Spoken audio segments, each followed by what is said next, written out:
प्रत्येक शनिवार बिल्कुल फ्री लाइव क्लास में आप मिलते हैं संगीत के मर्मज्ञ कलाकारों से, जिन्हें हम बहुत दूर दूर से बुला करके कांटेक्ट करके ऑनलाइन आपको उनसे भी मिलवा रहे हैं।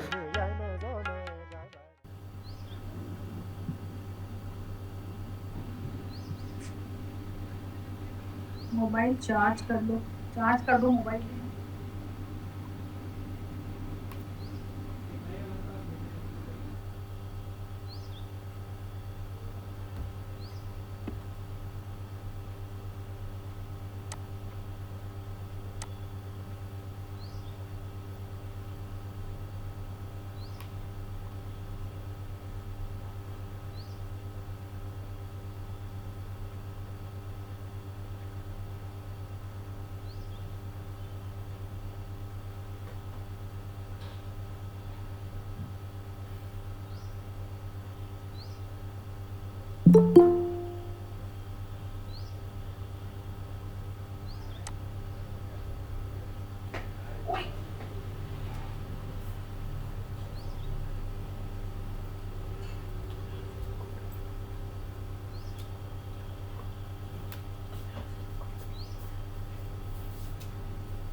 Good evening ma'am.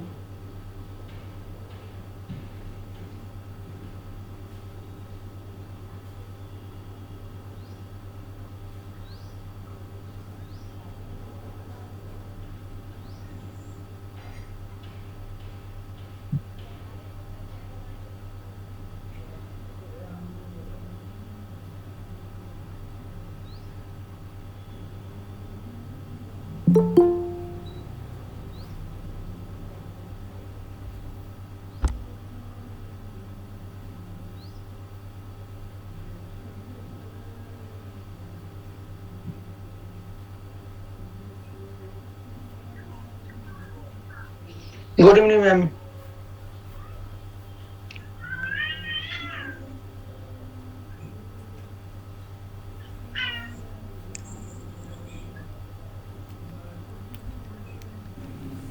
Good evening to all. Very good good evening. Evening. Thank you ma'am. Good evening. Good evening ma'am. Good evening, ma'am.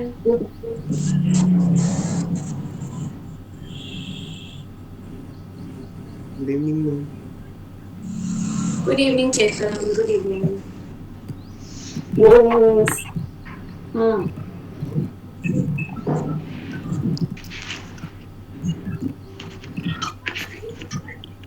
काफी टाइमली ज्वाइन हो गए हैं सब लोग।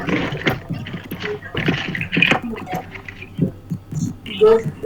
म्यूट भी रहें ताकि डिस्टरबेंस ना हो।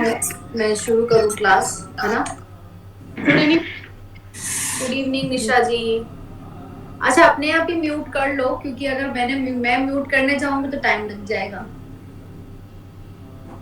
खुद से म्यूट कर लो अपने आप को। शाबाश। Very good evening to all. सभी जने ज्वाइन हुए हैं। इससे पहले मैं बता दूं कि आज का सेशन मैं ले रही हूँ। लगभग आ रहे हैं सब जने, क्योंकि मैंने मैसेजेस तो सबको कर दिए हैं, लिंक भी शेयर सबको हो चुकी है। जो जिस ग्रुप में है उस ग्रुप में एक बार मैसेज कर दें कि ज्वाइन एवरीवन, ऐसा करके, जो भी जिस भी ग्रुप में है ना?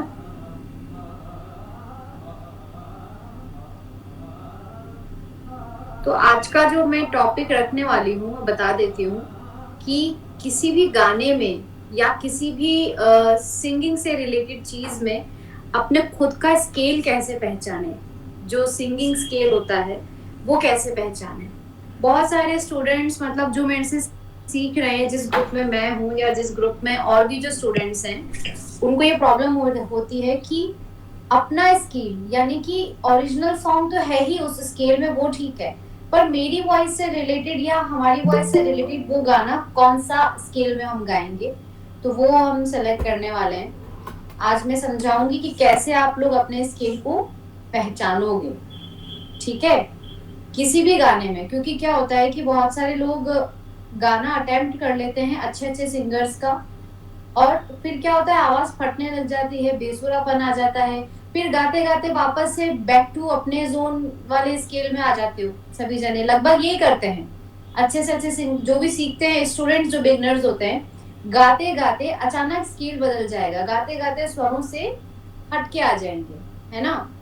कि शुरुआत तो अच्छी की थी, कोई अच्छे फला सिंगर का बहुत अच्छा गाना उठाया ऊंचे स्वरों वाला, तो स्थाई तो हमने गा लिया, अंतरा गाने की बारी आई तो हम हमारे स्वरों में आ गए। तो वो चीज क्या बड़ी भद्दी लगती है सुनने में। ये फेस किया होगा आप सभी लोगों ने कभी ना कभी, क्योंकि मैंने तो किया ये फेस, जब मैं, मतलब अभी भी सीख ही रही हूँ, बट बिल्कुल जब ये स्टेज था कि समझना शुरू किया था कि क्या है, तब ये जरूर मैंने फेस किया था कि उठा तो लिया अच्छा सा ऊंचाई में गाना, अब उसका जो अंतरा है, तो अंतरा तो और ऊंचा जाता है, तो अंतरा गाते गाते हम और बेसुरे हो गए।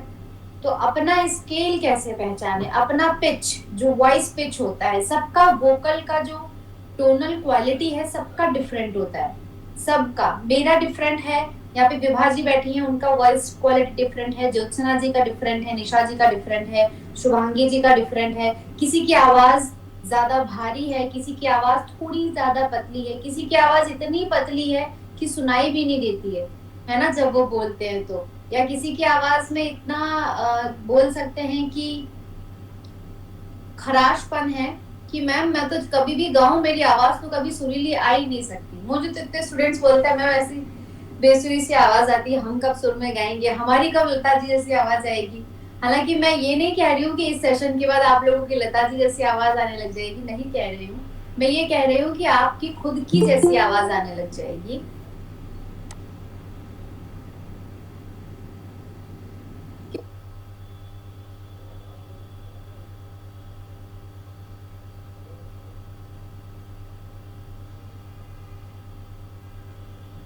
आपका वॉइस नहीं आ रहा है, होल्ड हो गया। कि खुद के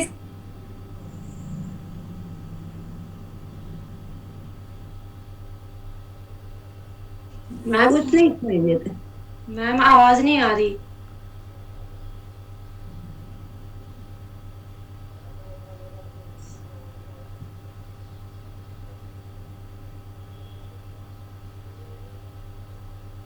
वॉइस क्रैक हो रहा है।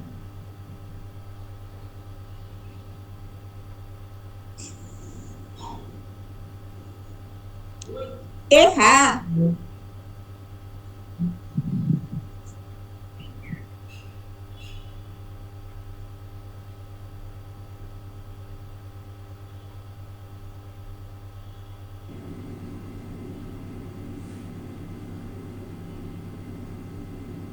आवाज आ रही है मेरी अभी?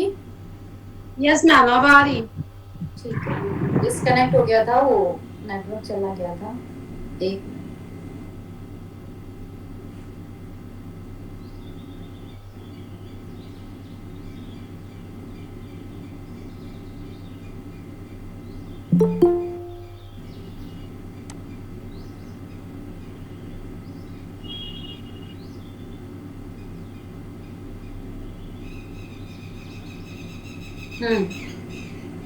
सो सेशन को ज्यादा खींचते हुए ना सही मैं शुरू करती हूँ। अब जैसे कि लगभग लगभग सभी को मालूम होगा कि स्केल 12 होते हैं, है ना? हाँ। टोटली यार फिर आवाज आ रही क्या? टोटली 12 स्केल्स होते हैं।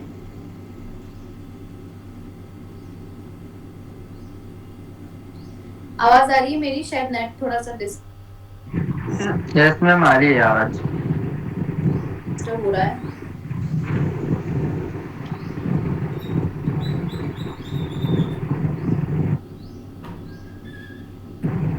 मैम म्यूट हो गया आपका, आवाज नहीं आ रही। अभी बताओ, अभी आवाज आ रही है? अभी शायद नेटवर्क स्टेबल हाँ हुआ है। यस यस अभी आ रही है मैम, कभी कभी कट के आ रही है अभी हाँ वो मुझे थोड़ी थोड़ी। मालूम, जब कटेगी ना मेरी आवाज तो मुझे पता पड़ जाएगा, तो मैं दोबारा वो सेंटेंस बोल दूंगी। आप लोग टेंशन ना लें उस चीज का, क्योंकि मैं इस नेटवर्क के साथ अब थोड़ा सा यूज टू हो गई हूँ कि कब ओके ओके मेरी आवाज चली जाती है, कब क्या होता है, तो मैं दोबारा बोल दूंगी। तो जी जी चिंता ना करें आप लोग, मैं पूरा ओके बता के जाऊंगी इस सेशन में, मतलब पूरा ही मान लो सिखा के ही जाऊंगी। जी मैम जी। तो नोट डाउन कर लो सभी जने, है ना? 12 स्केल्स होते हैं जिनके कुछ इंग्लिश के नेम हैं, हिंदी में पहले बता देती हूँ।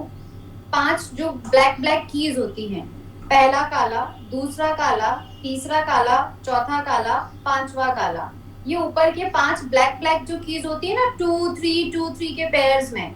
हारमोनियम शुरुआत होता है तो 2 कीज, फिर 3 कीज, फिर 2 कीज, फिर 3 कीज, फिर 2, फिर 3 करके पूरे हारमोनियम में ब्लैक ब्लैक जो कीज हैं वो ये सारी हैं, है ना? पहला काला, दूसरा काला, तीसरा काला, चौथा काला, पांचवा काला, ये हमारे स्केल्स हो गए, ऊपर के 5। उसके बाद नीचे के आते हैं पहली सफेद से, यानी कि व्हाइट कीज से। अब थोड़ा सा एग्जांपल के लिए मैं आपको बताती हूँ, मेरे इसमें चेंज करके पहले तो ये करती हूँ इसको। हारमोनियम दिख रहा है सभी को? हाँ यस मैम दिख Yes, रहा है है। ना? अब Yes, जो मैंने yes. शुरू में एक्सप्लेन किया, ये पहला काला, ये दूसरा काला, ये तीसरा काला, ये चौथा काला, ये पांचवा काला।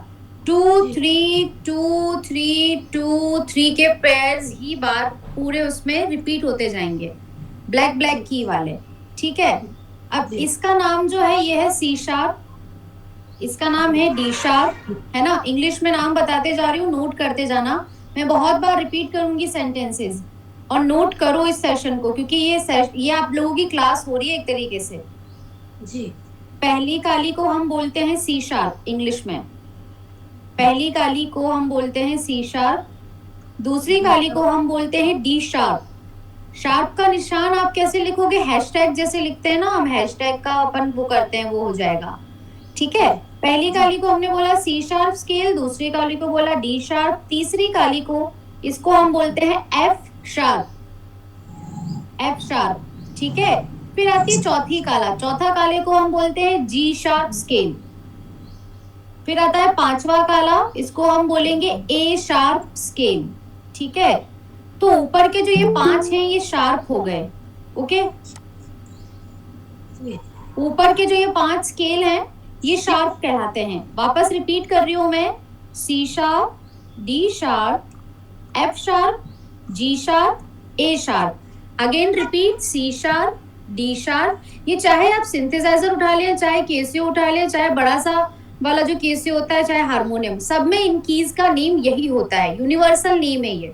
एक तरीके के जो मैं नेम्स बता रही हूँ यूनिवर्सल नेम है। यूनिवर्सल नेम मतलब होता है कि अगर आप वेस्टर्न म्यूजिक को भी उठा के अगर उनमें भी कोई पियानो या कीज को उठाते हैं तो उनका नेम भी यही होता है, ठीक है।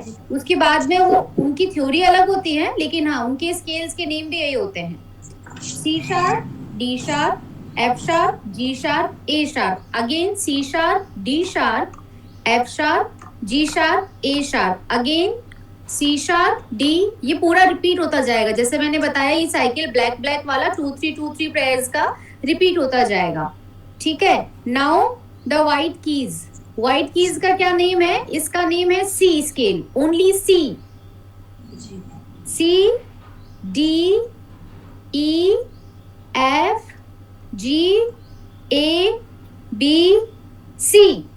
मैं वापस बोल रही हूं, जो सिंगल सिंगल नेम है, C, D, E, F, G, A, B, C, है ना। C, D, E, F, G, A, B, C, and then the sharp one name C sharp, D sharp, F sharp, G sharp, A sharp. तो total ये 12 scales हो गए, 12 pitches हो गए हमारे पास, 12 pitch, है ना। यही रिपीट होते रहते हैं हारमोनियम में भी। और जो आपको अपना अपना कोई एक स्केल, अब किसी को चौथी काली से सारे गा मा पा धा नी सा सिखाया गया होगा, सारे गा मा पा धा नी सा, सा नी धा पा मा गा रे सा। किसी को पहली काली से सिखाया गया होगा, सारे गा मा पा धा नी सा, सा नी धा पा मा गा रे सा। किसी को पांचवी काली से सिखाया गया होगा, सारे गा मा पा धा नी सा, सा नी धा पा मा गा रे सा। तो ये आपने देखा कि स्केल बदलते गए, फिंगर पैटर्न बदलता गया, है ना। चौथी काली से अलग है, पांचवी काली से अलग है। अब एक चीज बहुत इंपॉर्टेंट है जो फीमेल्स होती हैं, है ना। फीमेल और बच्चों का जो गला होता है वो बड़ा सॉफ्ट स्पोकन होता है, चाहे पतली आवाज होती है उनकी और बड़ी शार्प वॉइस होती है, फीमेल और चिल्ड्रन की, ठीक है। बच्चा भी जब 14 साल तक का, इवन लड़का भी है तो 14 साल तक या 13 साल तक की उसकी आवाज शार्प होती है बहुत। तो उनका जो स्केल होता है, वोकल स्केल, वोकल पिच, वो उनका चौथी काली और पांचवी काली से वो आराम से गा सकते हैं, है ना। ये वाले जो स्केल्स हैं, ये वाले जो पिचेस हैं जिसपे मैंने अभी हाथ रख दिया एक साथ, ये वाला, ये पूरे स्केल्स बच्चों के लिए हैं और फीमेल्स के लिए हैं। अब फीमेल्स कहेंगे मैम लता जी तो चौथी काली से नहीं गाती थी, या आशा जी के गाने तो चौथी काली से नहीं है। पॉइंट है, लेकिन किसी किसी का जो गला होता है वो अलग तरीके से बनता है। वो मैंने जो शुरुआत में बोला, टोनल क्वालिटी सबकी अलग होती है, लेकिन अगर आपका रियाज चौथी काली से ये कवर कर रहा है, अगर इतना आप गा रहे हो तो आप यहाँ से यहाँ भी गा सकते हो, इतना भी आप कवर कर सकते हो, ये वाला पिच भी आप गा सकते हो रियाज में। तो देखा जाए तो जो पहली काली का सापसा है वो आप चौथी काली से भी आगे जाके कवर कर सकते हो, ऊंचे वाले स्वरों को भी गा सकते हो, नीचे वाले स्वरों को भी गा सकते हो। तो एक तरीके से आपका गले का पिच किसी भी स्केल से तीनों सप्तकों में बनता है। अब सप्तक क्या चीज है? जैसे ये चौथी काली है, इसके जो नीचे नीचे वाले जो स्वर आ रहे हैं इसको हम बोलेंगे मंद्र सप्तक, यानी कि लोअर नोट्स। जितने भी नोट्स हैं वो लोअर नोट्स आ गए। सा प सा ये वाले जो होंगे ये मध्य सप्तक होंगे। इस सा के जितने भी ऊपर जाएंगे ये तार सप्तक होगा। ठीक है। अब पहली काली से मंद्र सप्तक क्या हुआ? इसके पहली काली से यानी कि इससे नीचे वाले स्वर मंद्र, ये मध्य बीच में मिडिल ऑक्टेव, और ये ऊपर का तार सा रे ग म प ध नि सा, ऊपर के जितने भी स्वर आए तार हो गए। अब जैसे स्केल बदलता है, सपोज अगर मैंने ब्लाइंडली इस सुर पे हाथ रखा तो यानी कि ये मेरा कौन सा स्केल हुआ? C D E F, F scale है। एफ स्केल को मैंने सा मान लिया, तो इस सा के जितने भी नीचे स्वर हैं वो मेरे हो गए मंद्र सप्तक, और इस सा से जितने सा का तक पहुंचेगा ये मध्य, और उस सा से जितना ऊपर सा आएगा वो हो जाएगा तार सप्तक। समझ में आया? कंफ्यूजन तो नहीं हो रहा? बड़ी बड़ी कॉमन सी चीज बता रही हूँ मैं, अभी मैंने कोई कॉम्प्लिकेटेड चीज शुरू नहीं की है, पहले सोचा बेसिक्स बता दूं। ठीक है। तो ये आपने जाना 12 स्केल में 3 3 3 3, ये सप्तक आप लोगों ने बांट लिया। ठीक है। अब बात आती है मेन, कि मैम जो हमने मेन गाना सेलेक्ट किया है उसका सा कैसे पहचाने? ये तो आपने बता दिया मैम 12 सा होते हैं, पर एक ही गाने के 12 सा तो एक सिंगर गाएगा नहीं। एक सिंगर एक ही गाने को एक ही स्केल में गाएगा, एक पिच में ही गाएगा। ठीक है। तो जैसे मैं यहाँ पे एक बड़ा कॉमन से जो मैंने गाना गाया मेरा यार तू वाला, जो आप लोगों ने लगभग सभी ने सुना होगा। ठीक है। नहीं भी सुना होगा तो आप सुन लेना, आज मैं उसी गाने से अलग पिच से गा के बताऊंगी। तो मैंने वो जो गाना गाया वो मैंने ए शार्प स्केल से गाया। उस गाने का ओरिजिनल स्केल ए शार्प है। ए शार्प मतलब 5वीं काली। अब जो मैंने जैसे बताया शुरुआत में, सबकी गले की बनावट अलग होती है ना। पहले जो मैं रियाज करती थी वो मैं चौथी काली से करती थी, यानी कि जो मेरा मेन सा था, सा, ये वाला मेरा मेन सा रहा। जब मैंने शुरुआत की है ना, जब मैंने सिंगिंग की शुरुआत की, जब मैंने रियाज की शुरुआत की, तो चौथी काली मेरा मेन सा रहा। वैसे ही हम जो मेल्स होते हैं जिनकी आवाज भारी हो चुकी होती है, ठीक है, जो अडल्ट में काउंट होने लग जाते हैं, उनको हम पहली काली का सा पकड़ाते हैं, क्योंकि चाहे वो कितना ही ऊंचा गाएं, चाहे उनकी आवाज कितनी ही बेसफुल क्यों ना हो, गाना उनको सी शार्प स्केल से ही है। ठीक है। अब जो गाना है वो 5वीं काली से है। सा मेरा यार तू सा ने रे गा मा। अब जो मेरा यार तू वाला गाना है वो राग यमन में है, ए शार्प स्केल है, ताल रूपक उसमें प्रयोग हो रही है। ये 3 मैंने मेजर जो एक कंपोजर वाली थिंग होती है वो मैंने आपके सामने बता दी। जो मेरा यार तू वाला गाना है वो बेस्ड ऑन राग यमन, ताल रूपक, और स्केल कौन सा है उसका? ए शार्प है ना, कॉमन है। अब उसी गाने को अगर मैं चाहूं कि नहीं मेरा गला बहुत खराब हो रहा है ना, ये जस्ट एन एग्जांपल है, ये आप सभी के लिए एग्जांपल है कि जो गाना ओरिजिनल स्केल से गाया गया जरूरी नहीं है कि हम उसी गाने को जबरदस्ती हमारे गले को ले जाएं। सपोज मेरा गला खराब है, ठीक है, तो मैंने सोचा मैं इसको चौथी काली से गा लेती हूँ। अभी मैंने 5वीं काली से इसकी एक लाइन गा के बताई। अब यही चीज मैं इसको चौथी काली से बताऊंगी तो सा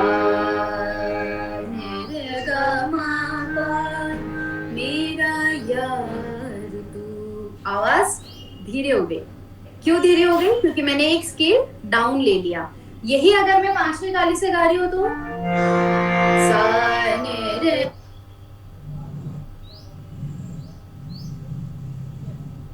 गा मा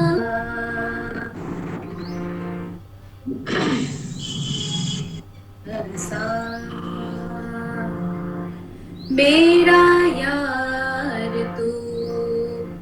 5वीं काली से अलग साउंड कर रहा है। ठीक है। अब मैं चाहती हूँ कि मेरा गला अभी थोड़ा चलत में चल रहा है, यानी कि मेरा है रियाज इतना कि मैं पहली काली से इसको अटेम्प्ट कर सकती हूँ। तो पहली काली से क्या जाएगा? सा। तो सबसे पहले मैंने सा लगाया पहली काली का। रैंडमली गाना शुरू नहीं कर दिया कि मेरे को ऊंचा गाना है तो मैं कहीं से भी शुरू कर दूं। नहीं, कभी भी गाना हो, कोई सा भी गाना हो, अगर ऊंचा गाना है है ना, कोई सा पिच ऐसा लग रहा है आपको कि हाँ मुझे इस गाने का ना स्केल मुझे हाई करना चाहिए क्योंकि गा सकते हो, तो सबसे पहले उसका सा बदलो, सबसे पहले, यानी कि उसका पिच जो बदलो। अभी जो मैंने एक्सप्लेन किया इतना सारा कि 12 सा होते हैं, 12 पिचेस होते हैं, जिसमें से 5 कालियां होती हैं, फिर 6 सफेद होती हैं, जिनके सी शार्प, डी शार्प, ये जो मैंने नाम एक्सप्लेन किए ये मायने रख रहे हैं हमारे लिए। पहली काली से लिया मैंने गाना सा रे गा मा गा रे रे ध सा, पहली काली सी शार्प, मेरा यार तू, मेरा प्यार तू ही आशिकी, तू बहार है। नाउ एक और स्केल चेंज बदले। अब मैं चाहती हूँ कि मैं इसका एक नोट और हाई करूं, है ना, तो मैं लूंगी इसका सी डी स्केल लूंगी, यानी कि दूसरी सफेद। अभी जो मैंने नाम लिखवाए थे स्केल के, दूसरी सफेद यानी कि डी स्केल, पहली काली के जस्ट नीचे वाला जो व्हाइट की है सा, इसको मैंने अपना मेन सा माना है, मैंने अपना मेन सा बदला है क्योंकि मुझे और गाना हाई गाना है।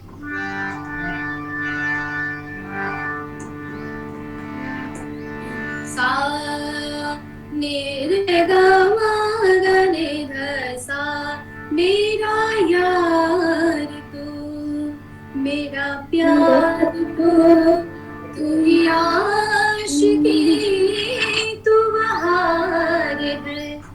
कुछ चेंजेस लगा, जो चौथी काली से गाया, फिर पांचवी से गाया, फिर पहली काली से गाया, एंड देन मैंने अभी कौन सा स्केल लिया, डी स्केल ले लिया, है ना। तो ये एक ही लाइन मैंने गाई अलग अलग स्केल से। तो मैंने सबसे पहले क्या किया, मेन सा बदला, मेन सा लिया मैंने कुछ भी रैंडमली उठा के ऐसा नहीं कर दिया कि हाँ मैंने कोई फला गाना सुना और मैं कहीं से भी गा रही हूँ, नहीं। जो नॉलेज के साथ गाना होता है तभी तो आप लोगों के गले फट जाते हैं, क्योंकि आप कोई फला गाना सुन के आते हो और आप ऐसे ही हवा में गाना शुरू कर देते हो, उसका मेन सा नहीं पकड़ते हो। तो कभी भी कोई भी गाना आपको ऐसा लगता है कि नहीं ये मेरे गले के बहुत नीचे है, जैसे बहुत से सिंगर जैसे होते हैं जिनके गाने लिटरली उनके स्केल्स बहुत डाउन होते हैं, तो हमको अगर मेन सा लेना है तो आप सबसे पहले इन 12 स्केल्स को जानोगे। अब हर जगह से सारे गमा पधनी सा आना चाहिए बजाना, तब जाके आप पता कर पाओगे कि इसका मेन सा किस तरीके से ले रहे हो। पूरी कंपोजिशन आप शिफ्ट कर रहे हो एक स्केल से दूसरे स्केल में। समझ में आ रही है ये चीज, आउट ऑफ द माइंड तो नहीं जा रही है।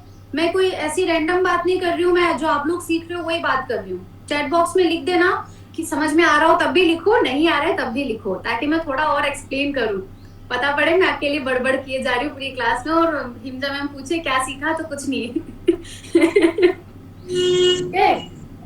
तो अब बेसिक है। अब जैसे आप लोग अलंकार सीख रहे हो, कोई चौथी काली से सीख रहा है, कोई पहली काली से सीख रहा है, किसी ने दूसरी काली से भी शुरू किए है अलंकार, है ना।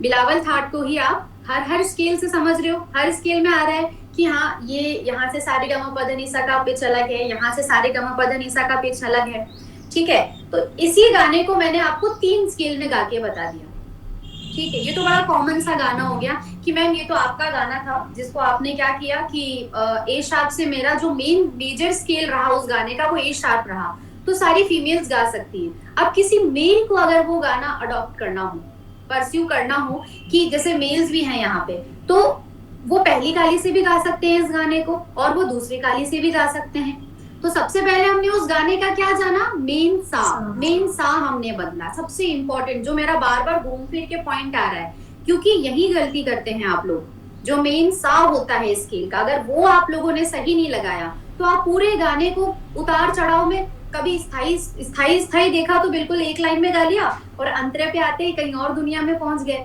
ठीक है। वापस से स्थाई में आते ही उसी सुरों में आ गए। हालांकि पिताजी ऐसा बोलते हैं कि अगर बच्चे ने स्थाई में सुर में गाया है और अंतर में कहीं और चला गया है तो वो बेसुरा नहीं कहलाएगा, वो किसी और सुर में गा रहा है, यानी वो किसी और स्केल में सुर में गा रहा है। लेकिन द थिंग इज उसको वो भी नहीं पता कि उसने जो स्केल चेंज किया गाते गाते, क्या उसने वहां पे भी उसने अंदाजा लगाया। सपोज मेरा जो गाना चल रहा है वो मैंने यहाँ से शुरू किया, अब मैं बताती हूँ बेसुरा कैसा होता है। अभी परसों ही मेरी एक सर से बात हो रही थी तो वो मुझे कह रहे थे कि हरीजा ना मुझे ना बेसुरा गायकी चाहिए। मैंने कहा सर किसी सुरीले इंसान को पकड़ो, वो बेसुरा कैसे गाना है वो बता देगा। किसी बेसुरे को मत पकड़ना कि तू बेसुरा गा, क्यों? क्योंकि उसको मालूम ही नहीं है कि वो बेसुरा गा रहा है। ठीक है, ये बड़ी कॉमन सी चीज है। अब जैसे एक लाइन आती है, तू साथ है तो जिंदगी वाला जो अंतरा उठता है इसका, ठीक है, वो सांस वो ऊपर वाले स्वरों से उठ रहा है, लेकिन कितने ही स्टूडेंट्स हैं अब तक, मतलब मुझे 80% स्टूडेंट्स ने वो वाला अंतरा कैसे सुनाया है। जैसे उन्होंने स्थाई तो बड़ा सही सुना दिया, मेरा यार तू, मेरा प्यार तू ही आशिकी, तू बहार है मेरा या। अब यहाँ पे हो गया। अब इसका अंतरा जो है वो कैसे उठेगा, तू साथ है तो जिंदगी। एक्चुअली में उसका पिच ये है। अब स्टूडेंट्स कैसे उठाते हैं, तू साथ है तो जिंदगी, तू पास है तो हर खुशी। और स्थाई बड़ा सुरीला गाते हैं, मेरा यार तू। फिर जब मैं उन्हें समझाती हूँ कि जो इसका जा रहा है कॉम्पोजिशन, जो उतार चढ़ाव है वो किस मीटर में जा रहा है, सबसे इम्पोर्टेंटली किस मीटर में जा रही है ये लाइन, तू साथ है सा सा, समझ में आया, सारे गा मा पा धा नी सा नी धा पा मा गा रे सा, तू साथ है, यहाँ से उठना चाहिए। और आप लोग उठाते कहां से हो, गलती से, तू साथ है तो जिंदगी। तो क्या ये सुनने में बेसुरा नहीं लगेगा? हालांकि ये मैंने किसी और पिच में गाया है अकॉर्डिंग टू पिताजी की थ्योरी, पर बात ये है वो बेसुरा ही है। उसको मैं सुरीला कंसीडर नहीं कर सकती, है ना। तो जिस सुर से आप गाना उठाते हो उसी सुर को बरकरार रखते हुए अंतरा भी उठाओ और वापस स्थाई पे भी उसी सुर में आओ। ये कहने का तात्पर्य ये है जो इतना मैंने एक्सप्लेन किया, राइट। अब कोई और गाने का एग्जांपल लेते हैं। जैसे एक भजन ले लेते हैं, गोविंद गोविंद गाओ वाला जो भजन है, ठीक है, उसको भी हमने लगभग हमारा, क्योंकि स्केल ए शार्प है, तो हमने आधे से ज्यादा गाने पांचवी गाली से गाए हैं। लेकिन कुछ जो सोलो सॉन्ग्स हैं उसमें मैंने कुछ स्केल्स में पहली गाली लिया है, कुछ में सी शार्प लिया है, ठीक है, सी स्केल लिया है और सी शार्प लिया है, 2 स्केल लिए हैं। तो गोविंद गोविंद गाओ में जैसे ही भजन की बारी आती है तो उसमें भी सा है, खमाज राग लग रही है, ठीक है। अब कभी भी कोई भी गाना आप उठाओ ना, तो सबसे पहले 3 सवाल अपने दिमाग में लाना कि इस गाने का स्केल क्या है। अगर आपको खुद से पता चल रहा है तो बहुत अच्छी चीज है कि हाँ मैंने पकड़ लिया मैम कौन से सुर से गा रही है, क्योंकि आप अगर स्केल्स की प्रैक्टिस में हो, जैसे कुछ स्टूडेंट्स हैं अभी मेरी नजर में जो कि दूसरी काली कर रहे हैं, कोई 5वीं काली कर रहा है, किसी ने 3 स्केल्स कर लिए हैं। अगर उसने 3 स्केल कर लिए हैं तो मतलब उसको पता है कि एक स्केल से दूसरे स्केल पे जाते ही कितनी सारी चीजें बदलती हैं, या दूसरे से तीसरे स्केल में जाते ही कितनी चीजें बदलती हैं। एक थाट बदलता है, फिंगर पैटर्न बदलता है। तो ये तो मेथड है, ये तो नॉर्मली बेसिक मेथड है। ये सवाल लाना है सबसे पहला कि स्केल कौन सा है, उसका मेन पिच, मेन सा कौन सा, ये सबसे जरूरी सवाल है। दुनिया का कोई सा भी गाना उठा लेना, चाहे इंग्लिश उठाओ, चाहे अरेबियन उठाओ, चाहे हिंदुस्तानी क्लासिकल म्यूजिक का कोई गीत उठाओ, चाहे सेमी क्लासिकल में उठा लो, कुछ मेन सा हर गाने में होता है, ये जरूरी है। और ये सवाल आप लोगों के दिमाग में अगर आपसे अब तक नहीं आया हो तो आपसे आना चाहिए। और जिसका वो गाना है या तो उसको मैसेज करके पूछो। अब बोलोगे कि मैम हम तो सेलिब्रिटी के गाने सुनते हैं, उन्हें तो मैसेज कर नहीं सकते, तो हमें मैसेज कर दो कि मैम ये जो गाना है फला बॉलीवुड गाना है, मैं चाह रही हूँ या मैं चाह रहा हूँ गाना, तो इसका स्केल क्या है मुझे समझ नहीं आ रहा है। तो आप हमसे पूछो कि उसका स्केल क्या है। और स्केल पहचानने का सबसे अच्छा तरीका है वो गाना जहाँ घूम फिर के आता है, वो मेन एक सा तो देता ही है वो गाना आपको, चाहे कोई सा भी गाना हो, है ना, कोई सा भी गाना हो, घूम फिर के मेन सुर तो देगा। या तो स्टार्टिंग में ही वो अपना स्केल बता देगा, या मिड ऑफ वे में उसकी कंपोजिशन ऐसी होगी कि वो आंखें रुकेगी उस सुर पे, किसी मेन सुर पे रुकेगी, राइट। वो आपका मेन सा, आप उसको और वो पहचानो, वो पकड़ के हमसे पूछो मैम ये मेरे को लगता है इस स्केल में है, क्या ये है इस स्केल में, तो ये आपकी नॉलेज, आपका अनुभव बढ़ाएगा। एक तो क्या होता है, जैसे हम लोगों को अनुभव ने ज्यादा सिखाया है, तो मुझे जितना एक्सपीरियंस होता जाता है संगीत में उस हिसाब से मेरी नॉलेज बढ़ती जाती है। आप लोगों को भी मैं यही सलाह दूंगी, जितना आप लोगों का एक्सपीरियंस बढ़ता जाएगा संगीत में, आपको खुद से चीजें कुछ कैच होने लग जाएंगी कि हाँ ये मैंने बेसुरा गाया था, यहाँ पर मेरे सुर गए, यहाँ मैंने सुरीला गाया, ये तारीफ लायक चीज थी और ये थोड़ी डांट खाने वाली चीज भी थी। तो ये खुद से पता पड़ जाता है कि हाँ ये चीज थी, ठीक है। सेकंड मोस्ट इम्पॉर्टेंट चीज, उसकी लिरिक्स क्या है, उसकी लिरिक्स सबसे पहले लिख लो, या फिर डिस्क्रिप्शन में होती है उनकी मायने समझो, है ना। उसकी लिरिक्स के साथ उसके जो भाव हैं, जो उसके इमोशन हैं, लिरिक्स खुद बयां करती हैं। ऐसा कहते हैं ना कि शब्द बयां करते हैं कि आपकी भावनाएं क्या हैं, क्योंकि कभी कभार हमको शब्द भी बुरे लग जाते हैं, है ना। शब्द अगर बुरे लग गए तो आप फीलिंग बाद में फील करोगे, शब्दों को पहले हर्ट कर लोगे। तो सबसे इंपॉर्टेंट चीज है वर्ड्स की जो मीनिंग्स हैं वो वर्ड्स खुद बोलते हैं, यानी कि होता है ना कि वो 4 लाइनें 4 पंक्तियां खुद बता रही है उसकी पूरी कहानी क्या है, उसका पूरा इमोशन क्या है। आपको उसकी फीलिंग सीखने के लिए किसी मेंटोर के पास जाने की जरूरत नहीं है, खुद का मेंटोर बनने की जरूरत है बस, ठीक है। The third most important thing, उसकी जो कंपोजिशन है वो अगर बॉलीवुड है, मैं ये नहीं कह रही हूँ आप लोग कभी भी बॉलीवुड गाने ट्राई नहीं करोगे, करोगे ऑफ कोर्स करोगे, और गाने भी चाहिए। तो इस सेशन की रिकॉर्डिंग ये मेरे को बिल्कुल आइडिया नहीं है गायत्री जी, ये डिपार्टमेंट मेरा है ही नहीं, तो मैं इस पे हाथ नहीं लगाती। इसकी रिकॉर्डिंग हो रही होगी तो मिल जाएगी, नहीं हो रही होगी तो आपको पता ही है करना क्या है। Dear Hinja ma'am, good morning, good afternoon, good night message करना शुरू कर देना उनको। ठीक है, तो मेरे से मत बोलना पर मुझे इसकी रिकॉर्डिंग का कोई आइडिया नहीं है। मुझे बोला गया आज सुबह सेशन लेना है, मैंने कहा हाँ ठीक है। तो मैं इस पे ज्यादा फोकस कर रही हूँ, ठीक है। ओके, सो थर्ड कंपोजिशन क्या है। अगर बॉलीवुड की कंपोजिशन है तो 4-5 सुरों में खत्म हो जाएगी, पर अगर हाँ एसपीडब्ल्यू की कंपोजिशन है तो बेस्ड ऑन राग होगी ही होगी, ये तो मैं कह रही हूँ। बेस्ड ऑन राग, बेस्ड ऑन थाट आपको पता पड़ जाएगी। तो आपको इससे क्या होगा, रागों का नॉलेज होगा, रागों के बारे में पता पड़ेगा। यमन भूपाली के अलावा भी और बहुत रागे हैं जो सुनने में आएंगी, जिनमें हम काम करेंगे, जिनके स्वरों को आप जानोगे, ठीक है। ये 3 चीजें, कभी भी कोई भी गाना या भजन या एसपीडब्ल्यू का कोई गीत उठाना हो, ये 3 चीजें आप अपने दिमाग में लाएंगे और नोट करेंगे, चाहे वो सिंपल से सिंपल भजन ही क्यों ना हो, है ना।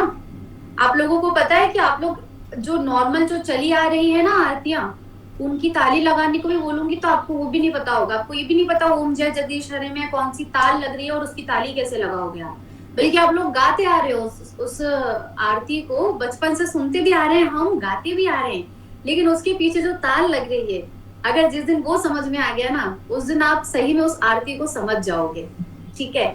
मैंने एक स्टूडेंट को कहा था पर्सनल क्लास में कि भजन में, गीतों में, गजलों में या डांसिंग सॉन्ग्स में, सब में इंपॉर्टेंट होती है रिदम।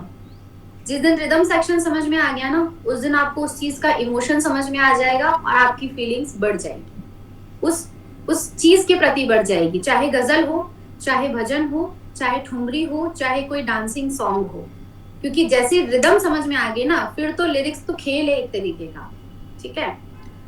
तो अब बात करते हैं गोविंद गोविंद गाओ वाले भजन जो गाया है उसकी स्केल्स की। अब मैं उसको अलग अलग सा से कैसे गाऊंगी। एक तो मैं विदाउट हारमोनियम गाऊं, तो विदाउट हारमोनियम मेरा तो चल जाएगा कि मुझे तो मालूम है कि कैसे पूरा गाना सुर में गा के सुनाना है आप लोगों को, स्केल चेंज कर करके।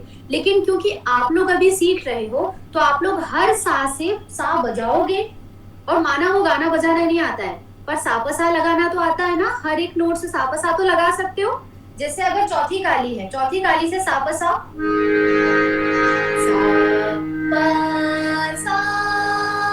अब चौथी काली का आपने बहुत ऑब्जर्व कर लिया, बहुत सुन लिया, सा ग म प ग म ग म प ध नि ध म ग म प ध नि सा नि ध म ध म प ग म ग सा। गोविंद गोविंद गाओ मन गोविंद गोविंद गाओ, सा सा, ये चौथी काली हो गया। नाउ पांचवी काली ए शार्प, जिसका मैंने अभी नाम बताया है आप लोगों को, सा सा ग म प ग म ग म प ध नि ध म प ध नि ध प ध नि ध प ध नि सा रे नि ध प ध म प ध म ग रे सा। गोविंद गोविंद गाओ मन गोविंद गोविंद गाओ, ठीक है। नाउ पहली काली का सा प सा तो मेन क्योंकि आप लोग अभी मुझे लग रहा है कुछ नए हैं, बाकी आधे से ज्यादा पुराने हैं, तो सा प सा निकालना तो जानते हैं हारमोनियम में कि सारे ग म प ध नि सा कैसे। और अगर नहीं जानते तो वो भी बता दूंगी ट्रिक कैसे निकाला जाता है। एक स्केल अलग अलग 12 ही जगहों से आप सा प सा कैसे निकाल सकते हो हारमोनियम में, ना पहली गाली से क्या होगा, सा ग म प ग म ग ग म प ध नि ध म प ध नि ध प ध नि ध प ध नि सा रे ध म प ग म ग सा। गोविंद गोविंद गाओ मन गोविंद गोविंद गाओ। समझ में आया? धीरे धीरे जैसे जैसे मैंने स्केल बदलती गई, जैसे जैसे मैंने पिचेस बदलती गई, मेरी वॉइस की मेलोडी भी बदली, कंपोजिशन में थोड़ा दम भी आता गया, और मेरी आवाज की क्या है, मेरी आवाज में कौन सी स्केल पे ज्यादा सूट करेगा वो मुझे पता तो पड़ने लग गया है, पर एक तरीके से लिसनर को भी पता पड़ जाता है कि इसकी आवाज में ये गाना खिंच रहा है, अच्छा लग रहा है कि नहीं, कि थोड़ा हाँ हाई पिच हो गया, अगर एक दो नोट नीचे से शुरू करते तो शायद पूरे गाने को ही संभाल लेती। ऐसे करके थॉट्स लिसनिंग में भी आने लग जाते हैं। ठीक है, तो वाया लिसनिंग भी हम पता कर सकते हैं कि हमारे गाने का जो इमोशन है, जो वॉइस मेलोडी है, सबकी वॉइस मेलोडी अलग होती है। दोबारा बता रही हूँ, voice technique, voice tonal quality सबकी डिफरेंट होती है। अब पता है टोनल क्वालिटी कैसे आप लोग अपनी अपनी चेक करेंगे कि आप लोग अपने स्केल में उस टोनल क्वालिटी में हैं कि नहीं। अब जैसे मैं जिससे बात कर रही हूँ, है ना, मैं जिस पिच में बात कर रही हूँ, तो ये मुझे मालूम है कि मेरा ए स्केल और ए शार्प स्केल के बीच में मैं बातचीत कर रही हूँ आप लोगों से। ठीक है, अभी ना मैं ज्यादा, मेरी आवाज नीचे जा रही है, मेरी बड़ी मिडिल वे में चल रही है, तो अगर मेरी इन बातों को कोई स्वरों में कन्वर्ट कर दे तो वो ज्यादा से ज्यादा उसी स्केल में आएगा, ए स्केल में और ए शार्प स्केल के बीच बीच में मैं गाऊंगी। ठीक है, कुछ यहाँ पे देखो अब क्या होता है, जैसे जैसे एज, जैसे फीमेल्स हैं यहाँ पे, तो फीमेल्स, ये मेरे पास में मतलब एक स्टूडेंट हैं, उन्होंने मुझे ऐसा बोला था कि मैम जब मैं 25-26 ईयर्स की थी तो मेरी आवाज थोड़ी अलग थी, जैसे ही मैंने 40 क्रॉस किया मेरी वॉइस बैठ सी गई। ठीक है, और उन्होंने बोला कि वो मेरी बात नहीं आ रही हो आवाज में जो उस मोमेंट पे थी, जो एनर्जी थी मेरी वॉइस लेवल की। ठीक है, ये मुझे नहीं पता कितने लोगों ने यहाँ पे फील किया, पर उन्होंने मुझे ये एक्सपीरियंस करवाया कि हाँ ये उनके साथ में ये हुआ। तो मैंने उनको बोला कि शायद आपकी एज के साथ साथ में आपकी क्योंकि रियाजी नहीं थी गला, अगर गला रियाजी होता तो ये जो वॉइस जो अभी मेरा टोनल क्वालिटी है, अगर मैंने रियाज बंद कर दिया तो 10 साल बाद नहीं दिखेगी आपको ये आवाज, आपको कुछ और आवाज सुनाई देगी। लेकिन अगर मेरा रियाज कंटिन्यू रहा तो चाहे मेरी उम्र 50 हो जाए या 60 हो जाए, मेरी आवाज में दम वही रहेगा। ठीक है, इसका सबसे अच्छा एक एग्जांपल है, और इंडियन क्लासिकल म्यूजिक की यही खासियत है कि वो आपको कभी बूढ़ा नहीं होने देगी बाय वॉइस।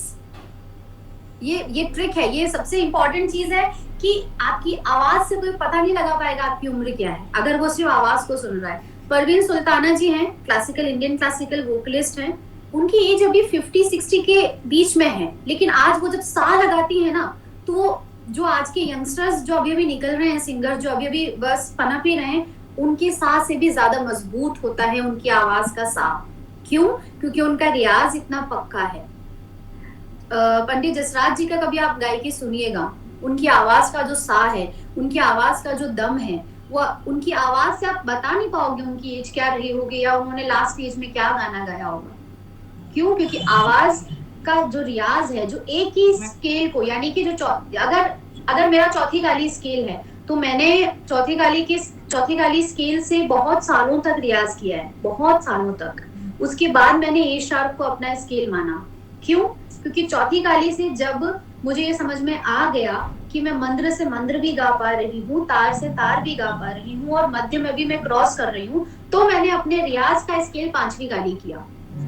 अभी हम आप लोगों को बोलते हैं कि चौथी गाली को मेन सा मानो और ओम का रियाज उससे करो, बारकड़ी का रियाज उससे करो, है ना, बोलते हैं ना कि चौथी गाली पे ही करो। फिर आप लोग बोलते हो मैम ऐसे तो हम चौथी गाली की मतलब आवाज हमारी चौथी गाली की ही रह जाएगी, हम कभी ऊंचा गा ही नहीं पाएंगे क्योंकि हम ऊंचे स्वरों में गा नहीं रहे। ऐसा नहीं होता, आवाज बनती है, धीरे धीरे बनती है। और अगर आप ऊंचा गाना चाहते हो तो सबसे पहले स्टेबिलिटी लाओ अपनी आवाज में, चाहे वो मेल वॉइस हो चाहे फीमेल वॉइस हो। स्टेबिलिटी अगर होती है एक स्केल में, एक पिच में, जैसे मैंने कहा कि चौथी काली से मैंने स्टेबिलिटी पाई, तो मैंने पहली काली से भी गाना गाया है, जो ठुमरी गाई हुई है सजदज कर श्रृंगार चली में वाली, वो मैंने पहली काली से गाई है। तो उसके लिए मुझे कोई अलग से रियाज नहीं करना पड़ा। क्यों नहीं करना पड़ा? क्योंकि ऑलरेडी गले में मेरे को कंफर्टेबल लगा कि मेरा गला तैयार था पहली गाली से गाने के लिए। अभी आप लोगों का गला तैयार नहीं होगा, जो फीमेल्स हैं, जो चौथी गाली से रियाज कर रही हैं, जो पांचवी गाली से रियाज कर रही हैं, उनका गला अभी प्रिपेयर्ड नहीं है कि मैं उनको अचानक बोलूं कि डी शार्प स्केल से गाना गाओ, यानी कि दूसरी गाली से गाना गाओ। उनका गला प्रिपेयर्ड नहीं है। और जो मेल्स हैं जो पहली गाली से रियाज कर रहे हैं, मैं उनको अचानक ये नहीं कह सकती कि चौथी गाली से गाना गाओ, क्योंकि आप गले के साथ खिलवाड़ करोगे ये। और ये पक्कापन कब आता है, ये कब पता पड़ता है, जब आप एक राग पर आ जाते हो। क्योंकि जब हम राग गाते हैं ना, तो एक राग के कुछ नियम होते हैं कि 3 सप्तकों में कि ये राग मंद्र में ज्यादा खिलती है, ये राग मध्य में ज्यादा खिलती है, या कुछ राग है जैसे भैरवी राग है, वो जितनी मंद्र में गाओगे उतना ही आपको उसको तार सप्तक में भी गाना है। If you are capable to do it, like if अगर आप जितना मंद्र में उस भैरवी को खिला पा रहे हो उतना ही तार सप्तक में खिला पा रहे हो, इसका मतलब आपका जो पिच है वॉइस का, वो स्टेबिलिटी के करीब है। और अगर आपका सारे गामा प भी आपके पिच से नहीं लगा पा रहे हो आप, तो मतलब अभी भी वॉइस की स्टेबिलिटी नहीं आई है। सपोज मैंने चौथी गाली से गाया सा नी ध पा, तो ये प मैंने चौथी गाली का मंत्र में लगाया है ना, पा पा ध नि सा, ठीक है। अब सा रे ग म प ध ध नि सा। अब देखा जाए तो सप्तक कवर करने के लिए मुझे एटलीस्ट प टच करना पड़ेगा तार सप्तक का, है ना। सा रे ग म प, मुझे ये पा लगाने में कोई स्ट्रेस फील नहीं हुआ मेरी वॉइस में। क्यों नहीं हुआ? क्योंकि रियाज कर रहे हैं इसलिए। और आप लोगों को क्यों होगा? क्योंकि अभी अभी रियाज शुरू किया है, लेकिन रियाज के साथ वक्त नहीं गुजारा, राइट। जितना वक्त गुजारोगे, जैसे अभी मैंने बड़ा इजीली गा लिया,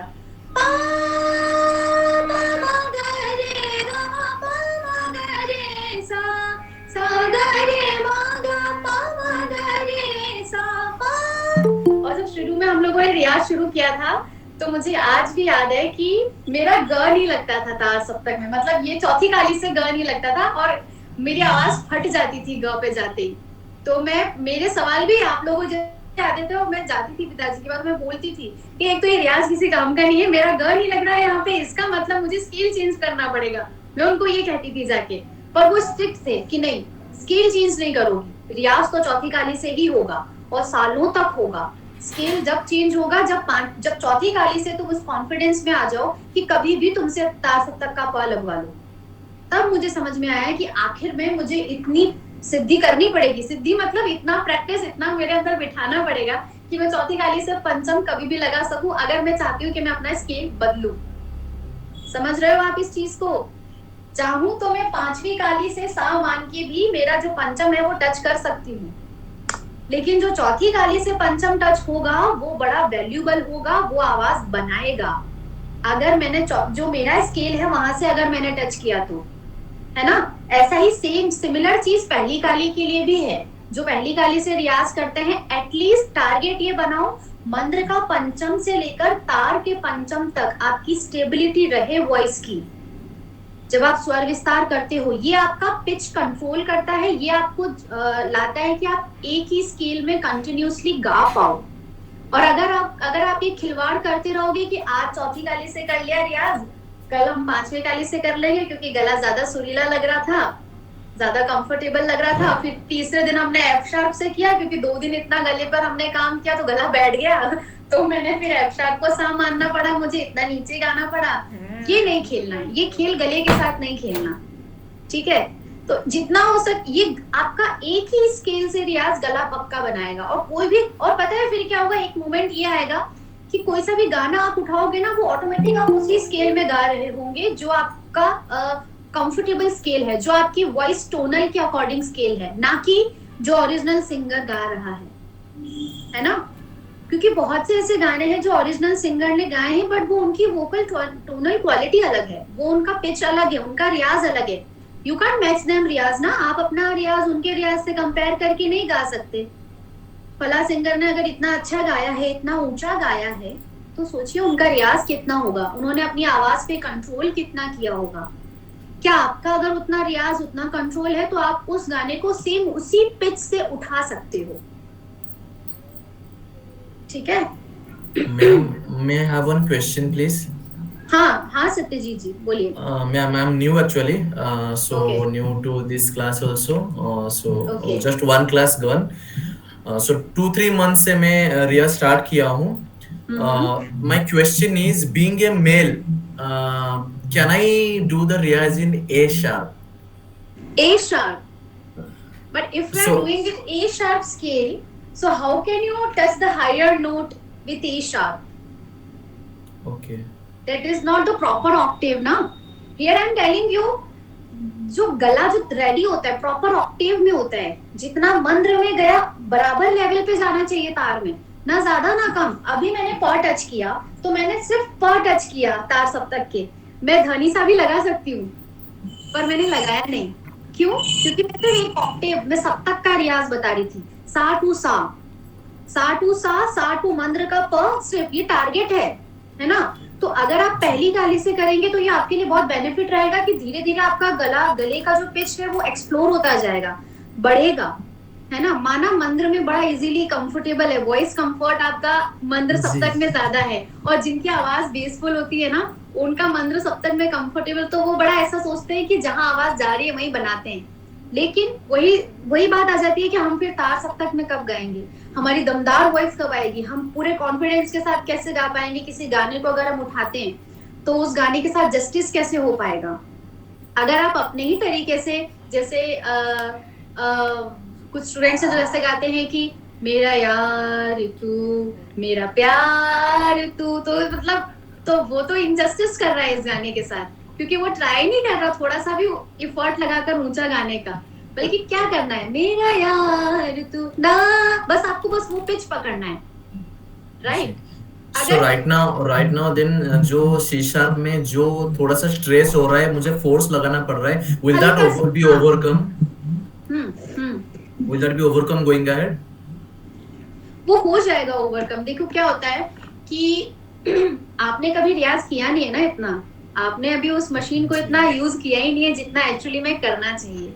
ये मशीन सालों से बंद पड़ी है, तो अब इसमें ऑयलिंग हो रही है, इसकी सफाई हो रही है, तो थोड़ा स्ट्रेस फील होगा पहली गाली से, थोड़ा सा फिर कंफर्टेबल भी लगेगा, है ना। आफ्टर मंथ्स, डेज भी नहीं बोल रही हूँ मैं, 2-3 मंथ्स के बाद में ऐसा लगेगा कि हाँ पहली गाली से थोड़ा स्ट्रेस कम लग रहा है, क्योंकि गले पर आपने कभी इतना वो एफर्ट लगाया ही नहीं, एफर्टलेसली गाया है, बने गाया होगा, खूब गाया होगा, पार्टीज में भी खूब गाया होगा, बैठे बैठे गुनगुनाया भी खूब होगा, पर क्या गुनगुनाते वक्त भी एफर्ट लगाया कि क्या मैं सुर में गा रहा हूँ, क्या मैंने उसका साथ टच किया। Right, very right. ये इसलिए कह रही हूँ कि पहली गाली से शुरू करें, आप ए शार्प पर अपनी वॉइस ना दें, है ना। तो पहली गाली से रियाज वाली वीडियोस भी हैं काफी यूट्यूब पे, जिसमें निशाद ने गाया है और वो रियाज कर रहे हैं 3 घंटे तक, जिसमें पहली गाली से गाया है। और पहली गाली से भी हम ये नहीं कह रहे हैं कि बिल्कुल ही बहुत ज्यादा रियाज करो, धीरे धीरे करके आप आर्स बढ़ाइए। अगर आपको बहुत ज्यादा पेन फील होता है गले में तो धीरे धीरे आर्स बढ़ाइए, डायरेक्टली स्ट्रेस मत दो वॉइस पे।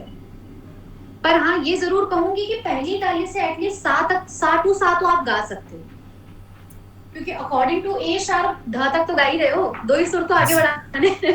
Right. तो यही तो बात है, यही तो मैं इतनी देर से समझा रही हूँ क्लास में कि गाने में यही तो होता है कि आपको लगता है कि आप ओरिजिनल सिंगर की आवाज मैच करके गाओगे, पर करना क्या होता है, आपको सिर्फ एक नोट नीचे करना होता है ताकि आप उस गाने के साथ जस्टिस कर पाओ, उसमें इमोशन डाल पाओ और उस गाने को प्रॉपरली उस पिच में गा पाओ जो ओरिजिनल उस पिच में है। ठीक है, अब थोड़ा बॉलीवुड एग्जांपल भी दे देती हूँ क्योंकि वो जल्दी समझ में आएगा, क्योंकि बहुत हो गया मैंने इतने भजन और मेरा यार तो कोई गा गा के आप लोग बोल रहे हो कि हाँ ये तो खुद का गाना है, इसलिए गा लिया अलग अलग स्केल से, दूसरा गाना गाए तो पता पड़े, तो बता देती हूँ दूसरा गाना भी, थोड़ा सा एग्जाम्पल देते हैं, मुझे याद आना चाहिए बस, कोई याद दिलाओ कोई गाना। तो एक बड़ा फेमस सॉन्ग है लता जी का ही है, लग जा गले वाला जो गाना है, वो गाने के साथ में इतने लोगों ने इतना खिलवाड़ किया है कि मुझे पसंद नहीं आता कि अगर उनको नहीं नॉलेज है कि पिच क्या है तो ना गाए वो गाना, है ना। क्यों? क्योंकि वो गाना इतना मेलोडियस है और उस गाने में इतना हाई नोट्स है। अब उठा तो लेता है वो गाना, कोई भी उठा सकता है उस गाने को ओरिजिनल स्केल से, जो ओरिजिनल स्केल से लता जी ने गाया है उस गाने को स्थाई उठा कोई भी सकता है, जो अच्छा थोड़ा बहुत गाने वाला है वो उठा लेगा। पर कंटिन्यू नहीं कर पाएगा क्योंकि वो गाने के इतने अप्स एंड डाउन्स है। अब जैसे मैं पहले ही एग्जांपल बड़ा दे दी थी कि एक ही लाइन को मैं अलग अलग टोनल से गा के मैं स्टूडेंट्स को बोलती थी बताओ मेरी आवाज में कौन सी लाइन ज्यादा सॉफ्ट या ज्यादा आप लोगों को लिसनिंग में कंफर्टेबल लग रही है। लिसनिंग में कंफर्टेबल लगना बहुत जरूरी है। पता पड़े आप तो अपने जोश में गाए जा रहे हो और सामने वाला कान में उंगली डाल के बैठ गया हो कि बस अब ये बंद कर दे इसकी आवाज में गाना, है ना। तो मैं गाती हूँ अलग अलग तरीके से, मुझे मालूम है मेरी आवाज कहाँ फटेगी, पर ठीक है। तो बताना कि मैम 1 to 5 जगह से गाऊंगी मैं कि कौन सी कंफर्टेबल लग रहा था मेरी आवाज में। एक ही लाइन गाऊंगी मैं, है ना। लग जा गले के फिर हंसी रात हो न हो, शायद फिर से जन्म में मुलाकात हो न हो। Scale change. लग जा गले के फिर हंसी रात हो न हो,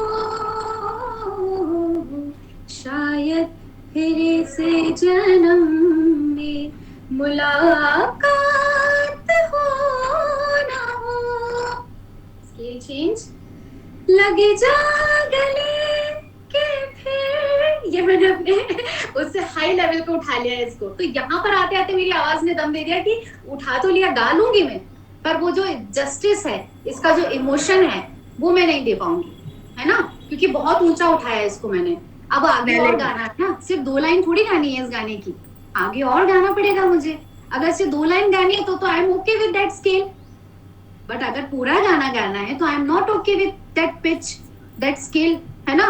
तो लग जा गले के फिर हंसी रात हो ना हो, ठीक है। Now next one. लग जा गले के फिर हंसी रात हो ना हो। Now the last one. लग जा गले के फिर हंसी रात हो ना हो।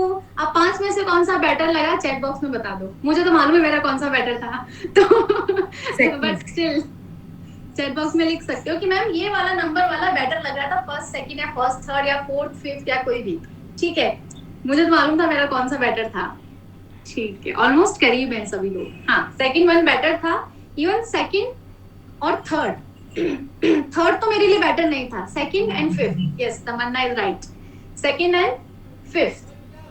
तो ये 2 मेरे को लगा कि हाँ मैं इसमें इस गाने के साथ जस्टिस भी कर दूंगी और इमोशन भी क्लियर हो जाएगा। अब पता है क्या होता है, अगर मैंने कोई ऐसा उठा लिया होता ना, तीसरा वाला या फोर्थ वाला, तो मैं जो हरकत होती है ना, जो उसमें बीच में जो वेरिएशंस होते हैं वो मैं नहीं ले पाती, क्योंकि जैसे ही आप दायरा बदलते हो, जैसे ही आप पिच बदलते हो किसी भी सारे गमा पधा निसा का, तो आपका गला सिकुड़ने लग जाता है। जो हमारा डायफ्राम है अंदर से वो सिकुड़ता है, तो डायफ्राम अगर सिकुड़ जाएगा, उसकी प्रैक्टिस अगर नहीं हो रखी है, तो बॉडी में बड़े चेंजेस होते हैं। बॉडी जस्टिस नहीं कर पाती है आपके वर्ड्स के साथ में। ऐसा होता है ना कि एक्शन और वर्ड्स मैच नहीं कर रहे हैं, ये वो वाली बात आ जाती है। हमारा ब्रेथ कंट्रोल हमारे साथ नहीं रहता, क्योंकि हमने उसको इतना बर्डन दे दिया अचानक से कि मैंने जैसे ही बोला ना वो थर्ड पॉइंट वाला, तो थर्ड पॉइंट गाते ही मैंने मेरी बॉडी को ऐसा बर्डन दे दिया जो मैंने उसको शायद इतने सालों में नहीं दिया हो, कि अचानक हाई पिच में गा दिया। तो वो चीज नहीं करनी है, अपने स्केल में रहना है, अपने स्केल में गाना है। और जिस स्केल में आप लोगों को रियाज बताया गया है अपने मेंटोर के द्वारा, वहीं पे आपको ज्यादा उसको सिद्ध करना है कि हाँ यहाँ से मेरा सारेगामा पधनिसा सानी धा पा मा गा रे सा सही रहेगा। और जब स्वर विस्तार की बारी आती है तो स्वर विस्तार में भी पंचम तक एटलीस्ट आपका टारगेट होना चाहिए, तार के और मंद्र के पंचम तक आपका टारगेट होना चाहिए। ठीक है, समझ में आ रहा है कुछ? मतलब मैं जो न्यू है उनके हिसाब से भी मैंने बताया है, जो बिल्कुल थोड़ा बहुत सीखना है उनके हिसाब से भी बता रही हूँ। एक्सक्यूज मी मैम, मेरे नेटवर्क ने प्रॉब्लम नहीं किया, अचानक नेटवर्क ने प्रॉब्लम कर दिया। एक्सक्यूज मी ठीक मैम। है। नमस्कार मैम। हाँ मंजू जी, नमस्कार। नमस्ते। मैम मेरा ये था, जैसे मैं अब रियाज करती हूँ सुबह, तो मॉर्निंग रियाज में मैं इधर से नी और मतलब मंदिर सप्तक का नी ध यहाँ तक कर पाती हूँ, उससे पीछे नहीं जा पाती। और इधर जैसे तार सप्तक में ग तक, उसके आगे मतलब नहीं, मतलब आवाज शायद हाँ, ये मेरा बिगनिंग स्टेज बोल रहे हो आप मतलब। ठीक है। ठीक मेरा है। जो थोड़ी देर पहले मैं समझा रही थी कि मेरा बिगनिंग स्टेज यही था कि तार सप्तक के ग तक जाते जाते तो मेरा शरीर ऐसा बोलता था, बस हो गया, अब बैठ जा। हो गया, मैं ज्यादा ताकत नहीं है मेरे अंदर यस इसको यस। झेलने की। ठीक है, यही मैं एक्सप्लेन कर रही थी कि अब धीरे धीरे स्टेमिना कैसे बढ़ाएं, राइट, स्वरों का। तो जैसे अभी मैंने गाया, जैसे आपका गंधार है, गंधार आपका मुश्किल से लगता होगा अगर आप भैरव में जाते हो, तो गंधार में 2 सेकंड्स दो, फिर 3 सेकंड्स दो, सेकंड्स, ओनली 2 सेकंड्स ग पर रुकना है। अच्छा, रुकना है। 1 2, ओनली 2। ओके। भले आप उस दिन ज्यादा रुक पाओ पर मत दो उसको 2 सेकंड से ज्यादा, धीरे धीरे दो। क्योंकि और जैसे मंत्र में, और मंत्र में क्या होता है कि गले से हवा निकलती है ना, सुर नहीं निकलता। सुर नहीं निकलता, यस। सुर नहीं निकलेगा, हवा रह निकलेगी जाता है, स्टार्टिंग ऐसे ही हो में, जाता है ना। Yes. हाँ, तो वो जो गले से जो हवा निकल रही, उसके बाद सुर आएगा। तो अगर वो हवा निकालने का भी प्रैक्टिस नहीं करोगे तो सुर कैसे अपनी जगह बनाएगा, ओके। है ना। सपोज जैसे एग्जांपल के लिए, अभी थोड़ी देर पहले मैंने बताया था, शायद आपने लीड ज्वाइन किया क्या? हाँ जी, हाँ जी, एक्चुअली हाँ, इसलिए सेम क्वेश्चन आया, बल्कि मैंने एक्सप्लेन किया था कि मंत्र में क्या होता है कि आवाज दब जाती है, तो ओके। पेट से ज्यादा वजन पड़ता है मंत्र स्वरों में, मंत्र में, है ना। जैसे सा सा रे, अब ये ध कोमल है, ध, ठीक है, ध पा ध ने ध पा, ठीक है, ध ने ध मा मा ग ग ध नि सा। आवाज धीरे होकर आ जाती है भारी, वॉइस में ना। हाँ, ग ध नि सा, ये धीरे धीरे वजन हो रहा है। ये नॉर्मल हम जैसे ग म प ध नि सा ऐसे नहीं गा रहे हैं, प्रॉपर उस सुर में गा रहे हैं। तो जो अभी मैंने डायफ्राम की जो बात की, तो धीरे धीरे आप गा रहे हो, धीरे धीरे ब्रेथ कंट्रोल आपका नीचे नीचे नीचे नीचे जा रहा है, एंड देन वापस ऊपर ऊपर आ रहा है वॉइस का, है ना। फिर ग म प ध नि सा, ग म प ध नि सा, रे ग म प ध नि सा, सा तक गया, ठीक है। सा रे ग, अब मेरा ग लग जाएगा क्योंकि रियाज है ना। अब सपोज आपका ये ग है तो आप उसमें 2 सेकंड्स तक दो, ग, रिटर्न, रे सा रे धा पा, ठीक है। और अगर धीरे धीरे सेकंड बढ़ रहा है, किसी का पंचम नहीं लगता है, मैंने बहुत स्टूडेंट्स को देखा है कि मैं बहुत रियाज कर लिया, प तक तो आवाज नहीं जा रही, प तक जाते जाते सांस फूल जाएगी, या स्टेमिना जितना इकट्ठा किया होगा 3 घंटे के रियाज में वो खत्म हो जाएगा, है ना। जैसे भैरव में ही है, प ध नि सा रे ग म प, जितना लंबा रुक सकते हो प पे, है ना। अब बताओ मैं पहली काली से क्यों रियाज करूं जब मैं चौथी काली से पहली काली के स्वरों को टच कर सकती हूँ। जब मैं चौथी काली से ही अपना गला उस वे में ले जाके तैयार कर सकती हूँ कि मैं ऊंचे गानों के लिए रेडी हूँ, तो पिच बदलने की क्या जरूरत है। हाँ जी, सीधी सी बात है, पिच बदल। क्योंकि लोग क्या करते हैं, गलती क्या करते हैं कि मैम साल भर हो गया है चौथी काली से रियाज करते हुए, मुझे तो मेरी आवाज पतली सुनाई भी नहीं दे रही है, और मैं जो पतली वॉइस की, जो क्योंकि क्रेज वही चल रहा है। पहली बात तो जो सुनते हो आप लोगों को वैसा ही क्रेज होता है कि हम भी पतली आवाज में गाएं, सॉफ्ट गाएं, लोगों को सॉफ्ट होना चाहिए, मुझे लग रहा है मेलोडियस होना चाहिए। आई नो सॉफ्ट होना चाहिए, क्योंकि क्या है ना कि भले मेरी उम्र आप लोगों से थोड़ी कम है, पर रियाज में शायद मैंने भी वो चीजें एक्सपीरियंस की है जो आप लोग अब कर रहे हो।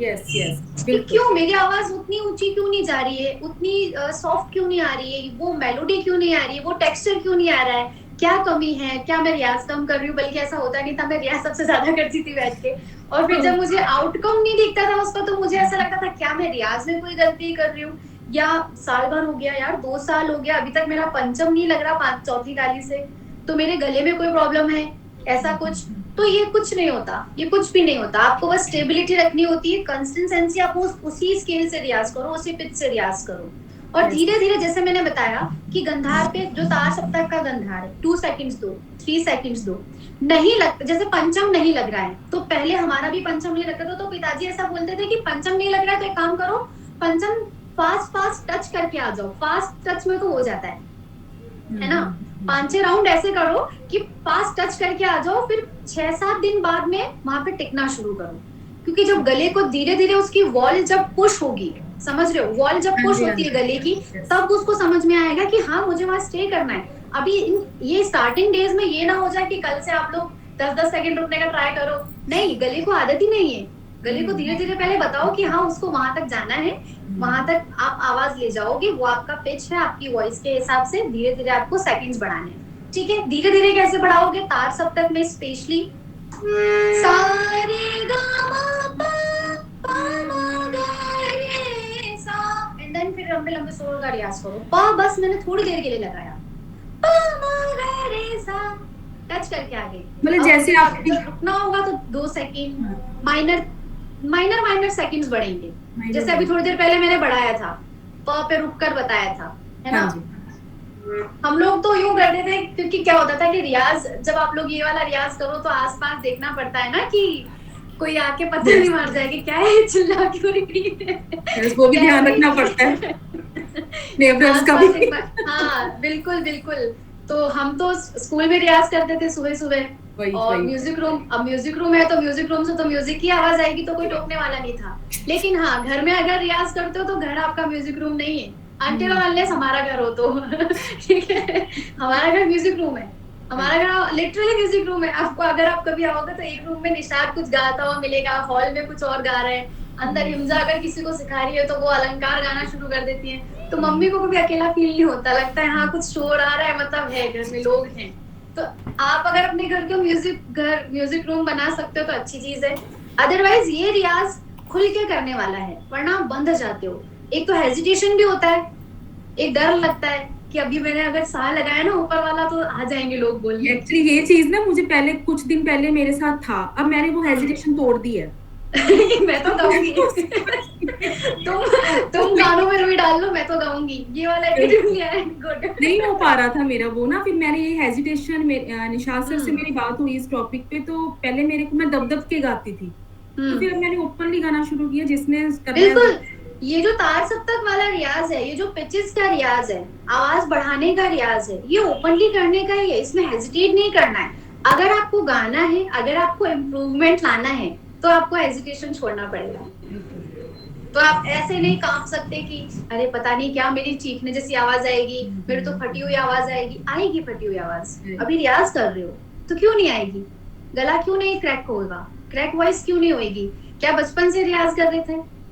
क्या आवाज बनी बनाई थी? नहीं थी ना। गॉड गिफ्ट आवाज मिली थी, उसको बनाना आपका काम है।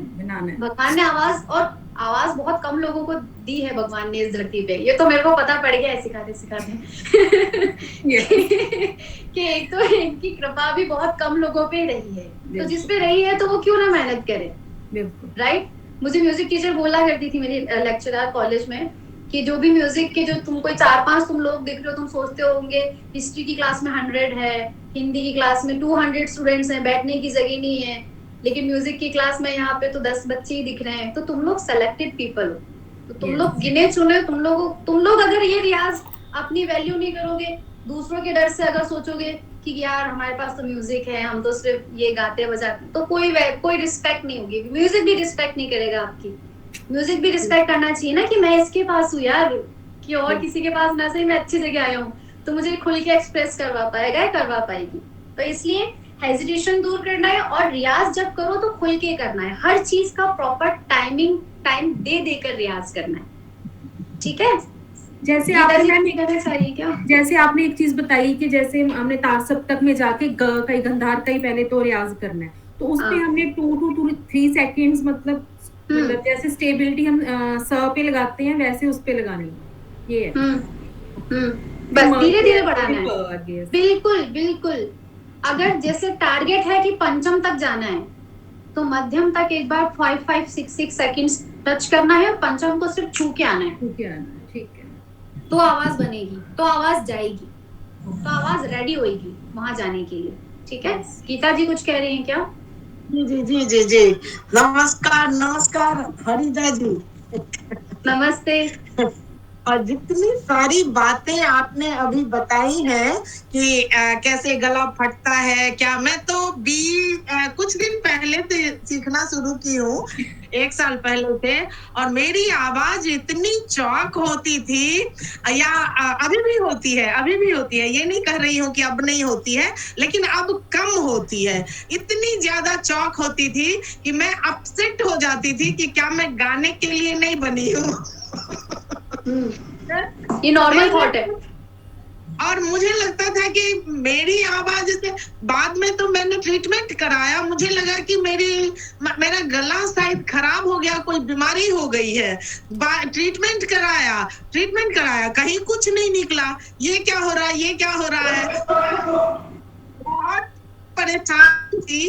अभी भी मेरा गला फट जाता है, और मैं F शार्प से करती हूँ रियाज। तो पहले G शार्प से करती थी, लेकिन गला फटने लगा तो गुरुजी ने कहा कि F शार्प से आप किया करो, तो मैं F शार्प से करती हूँ। तो मुझे लगता है कि क्या मैं 50+ हूँ, 52 इयर्स की हूँ, मैं इस जिंदगी में सीख पाऊंगी म्यूजिक की नहीं? ऐसा कुछ नहीं है, सीख पाओगे आप। 52 इयर्स के हो या 15 इयर्स के हो, सीख पाओगे। बस रियाज कंटिन्यू करना है ना, रियाज कंटिन्यू रहेगा। आवाज की रेगुलरिटी अगर कंटिन्यू रहती है तो वो आप में आ जाएगी बात, है ना। तो वो जो F शार्प से जो जब आप G शार्प पर आ जाओगे, वो बात आ जाएगी जो बात आपको चाहिए। F शार्प इसीलिए बोला गया है क्योंकि आपकी आवाज के अकॉर्डिंग, मैंने बोला ना स्टार्टिंग में मेरा फर्स्ट सेंटेंस यही था, टोनल क्वालिटी सबकी डिफरेंट होती है, सबकी, है ना। आपकी आवाज है भारी है, बिल्कुल बेसदार है, तो आपको F शार्प दिया है ताकि दमदार आवाज निकले, दम से निकले। कहीं आपको डिमोटिवेशन नहीं फील होना चाहिए उससे, आपको मोटिवेशन होना चाहिए कि आपकी वॉइस यूनिक है और आप उस आवाज के साथ बहुत, जैसे इस वॉइस के साथ में सूफी सॉन्ग्स बहुत हो सकते हैं, भजन अच्छे से हो सकते हैं, है ना। कव्वालीज के लिए आवाज बहुत अच्छी है। आबिदा परवीन की आवाज सुनिए आप, अगर अपनी आवाज पे शक हो तो। जी जी जी, उनकी आवाज सुनिए, उनकी आवाज सुनोगे तो लगेगा अरे यार मेरे तो कुछ ज्यादा ही सॉफ्ट हो गई या मेरे तो लड़कियों जैसी और हो गई। आबिदा परवीन की आवाज में मैंने एरी आली सुना था। ओह माय गॉड, जो महफिल बनाई थी वो। बहुत जी, उनकी आवाज में दम है, बिल्कुल। एक चीज अभी मैं एक्सप्लेन करने वाली थी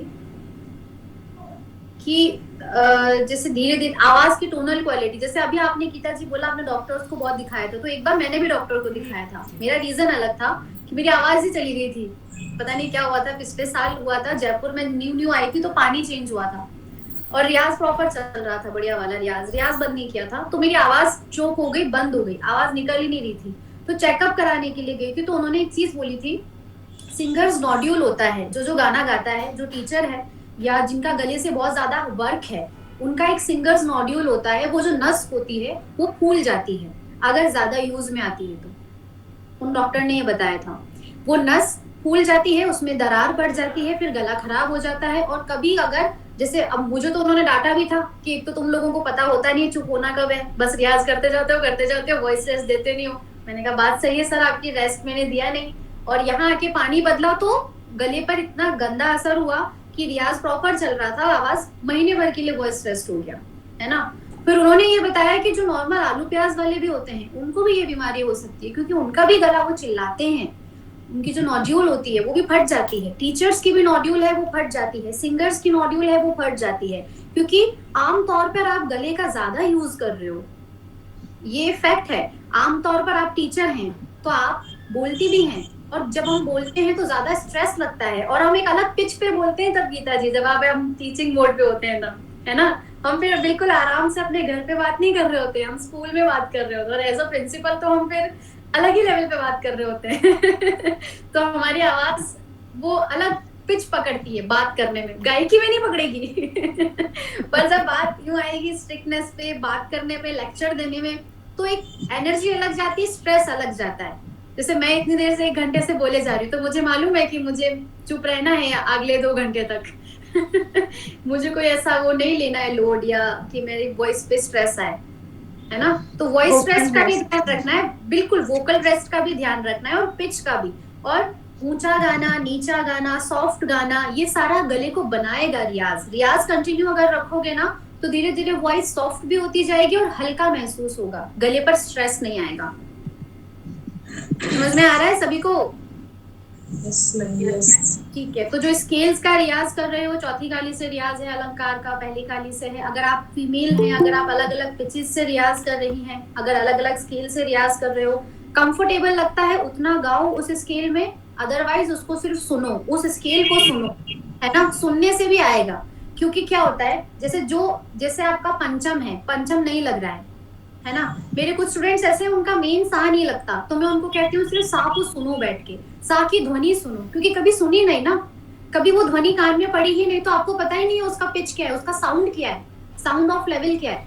कि अगर मैंने कभी ये वाला सुर सुना ही नहीं है, तो मुझे इसका जो पिच है वो क्या है नहीं पता पड़ेगा, इसका साउंड क्या है वो पता नहीं पड़ेगा। साउंड पता करने के लिए मुझे उस नोट को सुनना पड़ेगा। कभी कभार होता है मैम कोमल स्वर नहीं लग रहे हैं, थाट भैरवी नहीं लग रहा, मैम थाट पूर्वी गाने में नहीं आ रहा, तो थाट पूर्वी को पहले स्लो सुनो कि थाट पूर्वी में क्या क्या कोमल लग रहा है। जो आप कोमल स्वरों का रियाज करते हो, थाट भैरव में रे और धा कोमल कैसे लगते हैं, उसको सुनने का अभ्यास करो, तो वो धीरे धीरे सुनकर आएगा। धीरे धीरे आपका पिच भी बढ़ेगा, स्वरों के प्रति एक नोट्स जाएंगे दिमाग में, साउंड जाएगा। साउंड जाना बहुत जरूरी है, क्योंकि जो साउंड आप सुनते हो वही साउंड आप गाते हो। जैसा भी साउंड आपने सुना वैसा ही गा दिया, है ना। जिसके भी मुंह से सुना वैसा का वैसा गा दिया, लेकिन आपने ये नहीं सोचा कि हम इसमें अपना इनपुट क्या दे सकते हैं। ठीक है, समझ में आया? एक और क्वेश्चन है मेरा। जब मैं हारमोनियम पे जब मैं सा लगाती हूँ या सारे गामा गाती हूँ तो सुर लगने लगा है, लेकिन यदि हारमोनियम छोड़ के मैं करती हूँ तो इतना बेसुरा जाती हूँ, पता नहीं कैसे क्योंकि वो साउंड बैठा नहीं होता ना दिमाग में। बात ये है, अब सपोज मैंने ये गाया सा रे गा मा पा धा नी सा सा रे गा मा मा गा रे सा, तो अब मैंने ये साउंड को पकड़ के रखा सा सा सा सा सा रे गा मा पा धा नी सा नी धा पा मा गा रे सा, साउंड बिठाया दिमाग में, फिर वापस इंस्ट्रूमेंट के साथ किया सा रे गा मा पा धा नी सा नी धा पा मा गा रे सा। ओके, सा रे गा मा। तो ये प्रैक्टिस करना पड़ेगा, जैसा भी मैंने खेल खेला है इसके साथ, वो आपको भी खेलना पड़ेगा, कि बैठाना पड़ेगा। रैंडमली आप अपने आप को जज नहीं कर सकते हो कि मैं हर वक्त सुर में गाऊं वो जब तक थोड़ा रियाज हो ना जाए। गायत्री जी कुछ पूछ रही हैं? मेरा भी वही कंडीशन है मैम। यही करो आप भी प्रैक्टिस, यही टेक्निक करो, सा बिठा के रखो, हो सके तो उसी सा पे बात करना शुरू कर दो, कि सा लगा के कि हाँ बोलो मुझे क्या बात करनी है, अच्छा ठीक है सा सा सा, तो सा बिठा लो, ठीक है। हालांकि ये मैं मस्ती के लिए करती हूँ हमेशा, पर हाँ ये टेक्निक है कि सुर में बात करनी है तो सा पे रुक जाओ, सा अगर टिकाना है, सा याद करना है। हालांकि मैं खुद कुछ ज्यादा ही इन चीजों में वो होती रहती हूँ कि हाँ अचानक बोलते बोलते गाने लग जाऊं, या गाने गाते गाते बोलना पड़े, तो आप उसी पिच में, उसी साउंड में इधर उधर हो, है ना। अभी तो मैंने साफ पूछना है। Hello ma'am. हाँ गायत्री जी, अभी मुझे वीरेन भाई जी ने सा और पा पकड़ के मतलब गाने को बोला है, तो मैं उस पे प्रैक्टिस कर रही हूँ। तो थोड़ा बहुत मैंने रिकॉर्ड करके भेजा था, तो मतलब 4-5% मुझे लग रहा है कि हाँ लग रहा है, कहीं ना कहीं सा लग रहा, तो कहीं माँ लग रहा, कहीं गा लग रहा, ऐसे ऐसे करके मैं पकड़ पा रही हूँ स्वरों को। बिल्कुल। और किसी को कुछ पूछना है तो एक एक करके पूछ सकते हैं। ज्योत्सना जी ऐड हैं। ज्योत्सना जी आप बताएं, आपको समझ में आया इस सेशन में क्या क्या चल रहा है स्टार्ट टू एंड? अनम्यूट हो जाओ, एक बार बता दो। म्यूट पे हो आप मैम, आप म्यूट पे हैं ज्योत्सना जी। हाँ मुझे समझ में आ गया जी, अच्छी तरह आया, बहुत अच्छा आपने समझाया और गाया भी बहुत अच्छा, बहुत ही अच्छा गाया आपने। वो मुझे नहीं पता लगा था, पहले तो नहीं पता था, लेकिन इसमें तो गाया आपने बहुत अच्छा। Thank you. जो पिचेस के बारे में, वॉइस के बारे में समझाया वो समझ में आया ना? हाँ, वॉइस नोड्यूल मुझे भी हो गया था, 6-7 महीने लगे थे ठीक होने के लिए, अभी हुआ था। मुझे भी जनवरी फरवरी नहीं, लास्ट ईयर हुआ था। मेरे को भी 2-4 महीने वोकल नोड्यूल से परेशान थी मैं। और उसके बाद फिर घर में कुछ आपसे मिलने के बाद कुछ प्रॉब्लम हो गई थी घर पे, वो सब होने के बाद आपने बताया था। हाँ राइट। फिर मैं गिर गई, गिर गए से सीधा हाथ तो था, उसको भी 2 महीने हो गए, अब पूरी तरह ठीक नहीं हुआ है, पर वो एक्सरसाइजेस चालू हैं। अच्छा, हो जाएगा, एक महीने में हो जाएगा ठीक। Good good good good. समझ में आया तो ये अच्छी चीज है कि क्या चल रहा है। बिल्कुल समझ। Good good good. Nisha ji बताएंगे। निशा जी बैठिए। जी मैम, मैं चौथी गाली लगाती हूँ। हाँ मैम, ये मध्य सप्तक का है, तो जो चौथी पा आता है मेरा, वो तो मैं बहुत अच्छे से कर पाती हूँ। हाँ। तो उसके बाद जब मैं वहां से गा पे जाती हूँ, गा नहीं कर पाती। हाँ, ग पे आवाज फट जाती होगी, आवाज ऐसी खुल जाती होगी जाके। हाँ, तो वो जैसे अभी मैंने मंजोत जी को बताया ना, जो एक्सप्लेन किया, वही चीज आपके लिए भी है। धीरे धीरे गाना है, जरूरी नहीं है कि बस उसको खींच जाओ आवाज को, नहीं, टच करके आओ बस, इनफ है।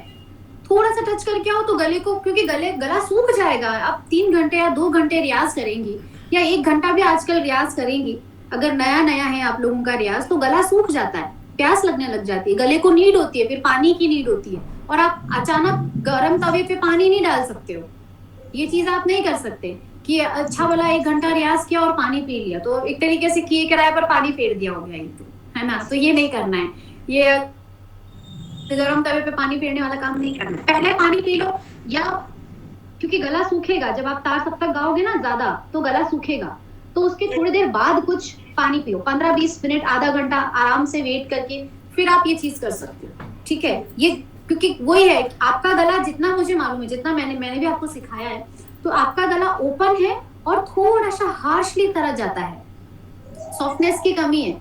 सॉफ्टनेस धीरे धीरे आएगा। बनावटी सॉफ्टनेस अलग होता है, एक नेचुरल सॉफ्टनेस अलग होता है। बनावटी सॉफ्टनेस हम बनाते हैं कि हम आवाज बना के गाएं, और ओरिजिनल सॉफ्टनेस जो है, वॉइस की जो क्वालिटी है, वो धीरे धीरे रियाज से ही आएगी, वो आप बना नहीं सकते हो, ठीक है। निशा जी ओके। प्रशांत करके जुड़े हैं, आप बताएंगे आपने सेशन में क्या क्या सीखा, समझ में आ रहा है आपको? मैडम, मैं ये बोल रहा था कि क्या मेरा पहली बार है क्लास जो ओके। और डिस्टर्ब मत होगा कि बीच में पूछा नहीं, जो पहले आप बताए मैडम, जो CTFGA कैसे करके, मैं स्केल नहीं समझ पाया व्हाइट बटन में। जैसे मध्य सप्तक का जैसे सा है, तो वो हो गया आपका C शार्प। तो उसका स्केल में मैडम मैं नहीं समझ पाया वो व्हाइट। अच्छा, जो स्टार्टिंग का जो मैंने समझाया, आपने लेट ज्वाइन किया इस वाली क्लास को, ये सैटरडे क्लास है, सभी के लिए होती है, सभी को कंपलसरी है टाइम से ज्वाइन करना, क्योंकि मैं बार-बार अब वही थोड़ा सा, लेकिन बीच में नहीं बोला कि डिस्टर्ब मत करके। अच्छा, मैं अभी वापस एक्सप्लेन करती हूँ, वो स्केल के नेम वापस लिखवा दूंगी, आप लिख लेना, जो अभी थोड़ा लेट ज्वाइन हुए हैं, क्योंकि 12 पिचेस हैं, वो घूम फिर के आ रहे हैं आप लोगों के रियाज में, राइट। और आप अगर उन पिचेस को बदल के गानों में ट्राई करोगे तो अच्छा है, रियाज में बदलना मत, ठीक है। तमन्ना पहले पानी पीती थी, अभी मत पीना, अभी कोशिश करना कि पानी कम पियो, है ना। जी मैम, मॉर्निंग रियाज के पहले 1-2 गिलास पानी पी सकते हैं ना? गर्म पानी, मतलब ठीक है, 1-2 गिलास, फिर 1-2 गिलास पानी पियोगे, फिर वॉशरूम नहीं जाना पड़ेगा आपको एक साथ इतना पानी पी लोगे, 1 गिलास पानी इनफ है बाकी ऐसे गर्म पानी पी लो ना, ज्यादा तो क्या, इतना पानी मत पियो। और आधे घंटे बाद तो पीना ही है पानी, तो गले को उतना आदत डलवाओ। हालांकि मैंने ये भी फील किया है, पर्सनली मैंने ये फील किया है कि एक वक्त आता है जब प्यास लगना भी बंद हो जाती है रियाज में, जब गला खुद अपने आप में इतना लचीला हो जाता है, जिसको बोलते हैं ना कि यार इतनी आदत हो गई, अब तो प्यास भी नहीं लग रही है, रियाज करते करते पता ही नहीं चल रहा है कि प्यास पानी पीना था क्या, 2-2.5 घंटे हो गए, गला नहीं सूख रहा। मेरा क्या होता है, बोलने से गला जल्दी सूखता है, गाने से कम सूखता है। अगर मुझे आप गवा लो बहुत देर तक तो गला नहीं सूखेगा, पर इतनी देर से मैं लेक्चर ले रही हूँ तो मुझे प्यास बहुत लगती है, क्योंकि वो एक अलग एनर्जी जा रही है, वो एक अलग गले का काम अलग चल रहा है, गाने में गले का काम अलग चल रहा है। तो ये प्यास का थोड़ा है रिलेशन। तमन्ना, तुम बताओ, तुमने आज क्लास में क्या क्या सीखा, क्या क्या ऑब्जर्व किया? आपने जो स्केल का बताया, मैं एक्चुअली आपसे ना पूछना ही चाह रही थी, और आज जब आपने स्टार्ट की ना क्लास में, अरे वाह मैं क्योंकि ना अलग अलग स्केल से कर रही थी प्रैक्टिस, तो यही मैं पूछना चाह रही थी कि जैसे अभी आप कह रहे थे कि अपना जो स्केल है, जैसे जी शार्प से मैंने स्टार्ट किया था, तो उसी से प्रैक्टिस करना, बट अभी जब मैं फिंगर्स की जो प्रैक्टिस कर रही हूँ वो मैं सी शार्प से कर रही हूँ।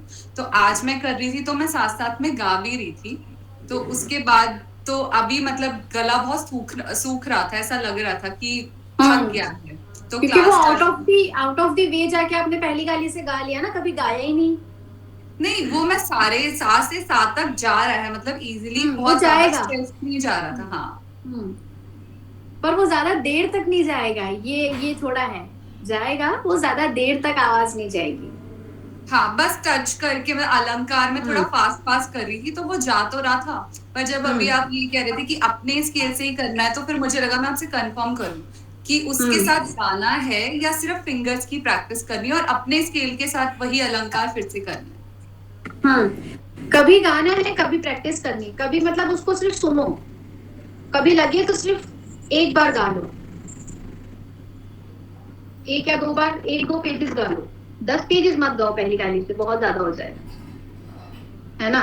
चूज कर लो कि थाट भैरवी में पहला दूसरा पेज, थाट कल्याण में तीसरा चौथा पेज गा लूंगी, थाट भैरव में 5वां छठा पेज गा लूंगी, है ना। ऐसे सेलेक्ट कर करके गा लो, तो गले को आदत डलवाओ कि हाँ इसको ऊंचे स्वर भी गाने पड़ेंगे एक ना एक दिन, तो वो धीरे धीरे आदत, डायरेक्टली मत गाना, डायरेक्टली नहीं होगा, है ना। तो अभी मैं थोड़ा स्केल को वापस बता देती हूँ। कौन पूछ रहा था अभी? प्रशांत पूछ रहे थे। प्रशांत है ना क्लास में कि मैं बताऊंगी और वो गायब? प्रशांत जी आप क्लास में हैं, एक बार अनम्यूट हो जाएं। प्रहलाद प्रदीप, देखो मेरे को पता ही था, मैं एक्सप्लेन करने चली जाती तो वो तो है ही नहीं क्लास में। ठीक है, मैं नाम एक बार बोल देती हूँ, नाम जरूरी है स्केल के, जो 12 स्केल्स के इंग्लिश में और हिंदी में जो नाम है वो जरूरी है। इंग्लिश में ही आपको जो, जैसे हमारे इसमें सारे गामा पा धा नी सा सा नी धा पा मा गा रे सा होता है, वेस्टर्न म्यूजिक में डो रे मी फा सोला टे डो इस तरीके से गाया जाता है। जैसे हम लोग गाते हैं कि सा रे गा मा पा धा नी सा, राइट। अब वेस्टर्न म्यूजिक में डो रे मी फा सोला टे डो, तो टी ई टे उसका एक्सेंट चेंज हो जाता है। तो वो यही पिच है ना। एक बड़े अच्छे सिंगर का मैं वो इंटरव्यू सुन रही थी, तो उसको वो बता रहे थे कि जो हमारे यहाँ की जो भूपाली राग है, सा रे गा पा धा सा सा धा पा गा रे सा, वहाँ पे वो जो नोट्स हैं जो वहाँ पे एक अलग मेलोडी है, वो भूपाली राग में ही है, लेकिन उन लोगों को ये नहीं पता है कि ये राग भूपाली है, ट्यूनिंग वही है, धुन वो उस मेलोडी को कोई नाम नहीं दिया उन लोगों ने। लेकिन वो जब गजल सिंगर वहां गए तो उन्होंने जब बताया कि ये तो भोपाली है, तो बोले कि हमें नहीं पता था, हम तो ऐसे ही मेलोडी बजा रहे हैं, क्योंकि वेस्टर्न म्यूजिक आधा हवा में ही है, कोई उसके वो नहीं है कि जिसको हम बोल सकें कि थ्योरी हो, कोई प्रॉपर थ्योरी हो। जैसे इंडियन क्लासिकल म्यूजिक की प्रॉपर थ्योरी है, प्रैक्टिकल रागास की, स्केल्स की, थाट्स की, कि हमारे यहाँ पे 10 थाट है, कर्नाटक में 72 थाट्स हैं, है ना।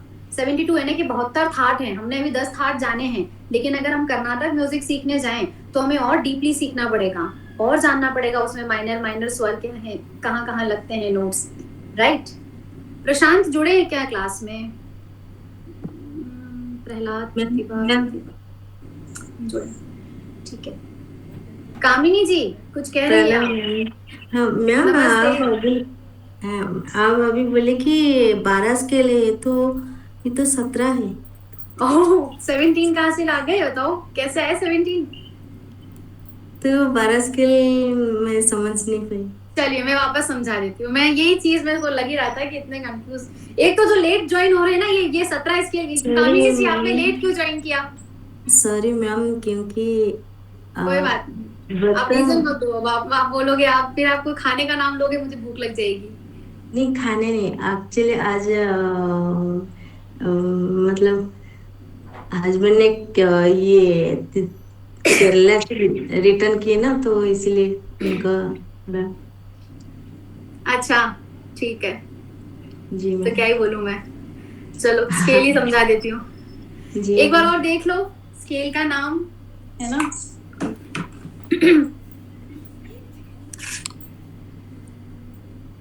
दिख रहा है? जी मैम। ठीक है, जी रोटेट करना पड़ेगा, मैंने थोड़ा टेढ़ा किया है इसको। तो अब स्केल के बारे में बता रही थी मैं। शुरुआत करते हैं फर्स्ट वाली की से, इसको हम बोलते हैं सी स्केल। ठीक है, नोट करते जाना। सी, D, E, F, G, A, B, सी, यहां से यहां तक। ठीक है, वापस बोल रही हूँ। सी, D, E, F, G, A, B, again सी, यानी कि पहली सफेद, दूसरी सफेद, तीसरी सफेद, चौथी सफेद, पांचवी, छठी, सातवीं, एंड अगेन पहली सफेद, फिर दूसरी सफेद, तीसरी सफेद, चौथी। तो यहाँ पर ये हो गया 1 2 3 4 5 6 7। ठीक है, पहली काली 8, दूसरी काली 9, तीसरी काली 10, चौथी काली 11, पांचवी काली 12। 12 ही हुए ना कामिनी जी टोटल? अच्छा, इसीलिए तो मैं सोचा कि फर्स्ट से लास्ट तक तो 17 बनते हैं, तो अच्छा। नहीं नहीं नहीं नहीं, 17 कैसे होंगे? 12 स्केल्स है ना, मैं वापस बता रही हूँ। जी मैम, है ना, 12 ही स्केल, ये 12 करके पूरे हारमोनियम में रिपीट होंगे। मैं वापस बोल रही हूँ तो आप ध्यान देना। सी, D, E, F, G, A, B, B तक है। अगेन सी रिपीट हो रहा है, ये पहली सफेद, पहली सफेद, दूसरी सफेद, तीसरी सफेद, चौथी सफेद, पांचवी, छठी, सातवीं सफेद, अगेन पहली सफेद आ जाएगा। अब ऊपर की जो ये 5 कालियां हैं, पहली काली सी शार्प, दूसरी काली डी शार्प, तीसरी काली एफ शार्प, चौथी काली जी शार्प, पांचवी काली ए शार्प। तो ये हो गए टोटल 12। अब ये जो मेरा हाथ रखा हुआ है यहाँ पर, ये पूरे हारमोनियम पे रिपीट होता जा रहा है। ठीक है, अब ये जो इतने स्केल है, पहली सफेद, पहली काली, दूसरी सफेद, दूसरी काली और तीसरी सफेद, इन सारे स्केल्स को यहाँ शिफ्ट कर दिया गया है। क्यों? क्योंकि यहाँ से गायकी नहीं हो सकती है, पॉसिबल नहीं है। जी मैम। तो इसलिए इसको यहाँ पर शिफ्ट कर दिया गया है। पहली सफेद को यहाँ पर लिया आया, दूसरी को यहाँ, पहली काली को यहाँ, दूसरी ये वाली स्केल यहाँ पे आ गई, और यहाँ पर ये स्केल्स हैं। हालांकि ये जो चौथी काली है, कुछ लोग मेन सा इसको भी मानते हैं, जो मैंने मेन सा यहाँ बताया है। ठीक है, जो लंगाज होते हैं ना, जो लंगाज जो लोकगीत या फोक सॉन्ग्स या सूफी सॉन्ग्स गाते हैं, उन लोगों का बचपन से वोकल में मेन सा यही फिट होता है। सा रे ग म प ध नी सा, उतना ऊंचा गाते हैं वो। लेकिन जो नॉर्मली रियाज शुरू करते हैं, उनके लिए चौथी काली ये वाला है। जी मैम, 1 2 3 4 आया? जी मैम, 1 2 3 17 तो नहीं है स्केल? नहीं मैम, तो मैम पांचवा काली से स्टार्ट करती हूँ मैम। हाँ तो सही है, पांचवी काली से, कोई बुराई थोड़ी ना है। जी, तो नीचे से मतलब लेफ्ट से क्यों नहीं गा सकते? क्यों नहीं गा सकते हैं, ऐसा नहीं है। अभी क्योंकि आपने लेट ज्वाइन किया तो क्यों नहीं गा सकते का एक ही लाइन में मेरे पास में जवाब है कि रियाज नहीं होता है, इसलिए नहीं गा सकते।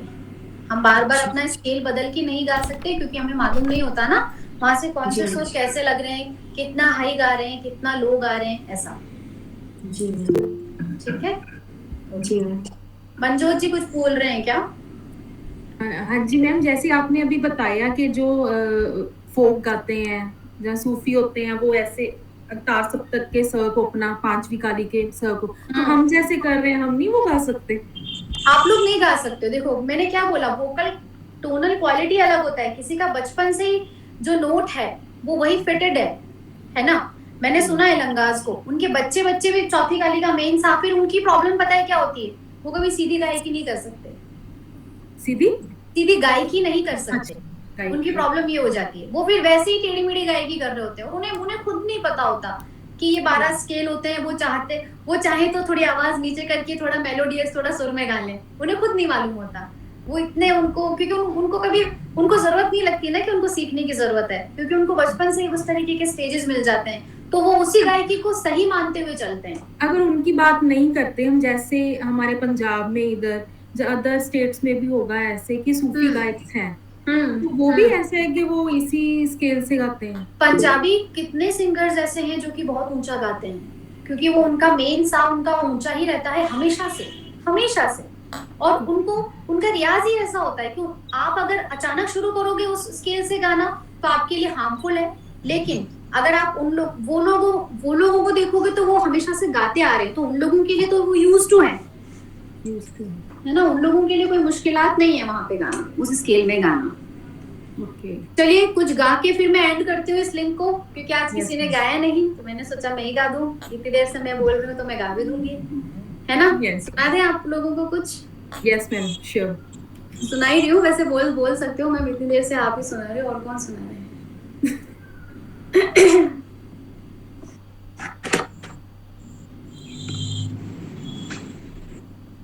चलिए एक मिनट लिरिक्स निकाल लेते हैं।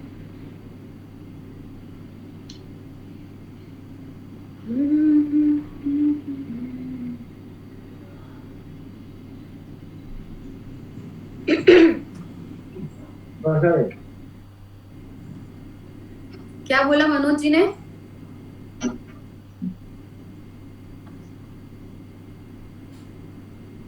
कुछ कहा क्या? मुझे सुनाई नहीं दिया। आप चैट बॉक्स में लिख दो, म्यूट हो गया। ठुमरी है, सुनी होगी आप लोगों ने। अब इसका स्केल मैं पहले बता देती हूँ। इसका पहली गाली से गा रही हूँ मैं, है ना? पहली गाली यानी कि सी शार्प, ठीक है, यहां से गा रही हूँ। और ये ठुमरी खमाज में है। खमाज राग में दो नी लगते हैं, शुद्ध नी भी प्रयोग में आता है और कोमल नी भी प्रयोग में आता है, ठीक है।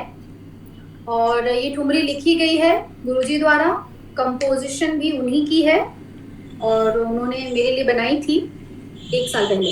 मैं अभी गा के आप लोगों को सुनाती हूँ।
सज धज कर,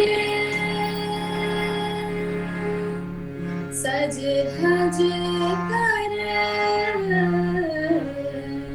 सज धज कर, सज धज कर, सज धज कर श्रृंगार चली अपने पिया के द्वार। सज धज कर श्रृंगार चली मैं अपने पिया के द्वार। चली मैं अपने पिया के द्वार। ग म प ग म ग ग ग ग ग म प ध नि नि नि नि नि ध प सा ग म प ग म ग ग ग ग ग म प ध नि नि नि नि ध प प ध नि ध प ध नि ध प ध नि सा सा सा नि नि ध ग प प म म ग ग रे रे सा सा नि सा ग म प ग म ग मंगल गाओ डोली सजाओ मंगल गाओ डोली सजाओ लाचार लाचार कहाँ चली मैं अपने पिया के द्वार चली मैं अपने पिया के द्वार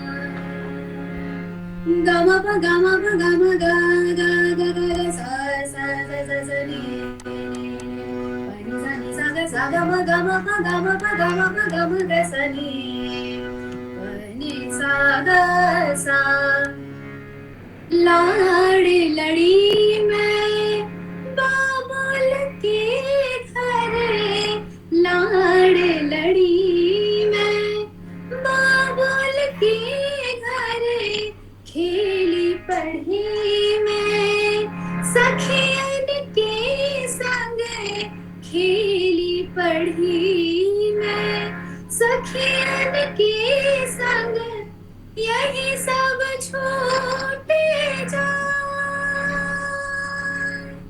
यही सब छूटे जाए जाए यही सब छूटे जाए चली मैं अपने पिया के द्वार चली मैं अपने पिया के द्वार सज धज कर सिंगार चली मैं सज धज कर सिंगार चली मैं सज धज कर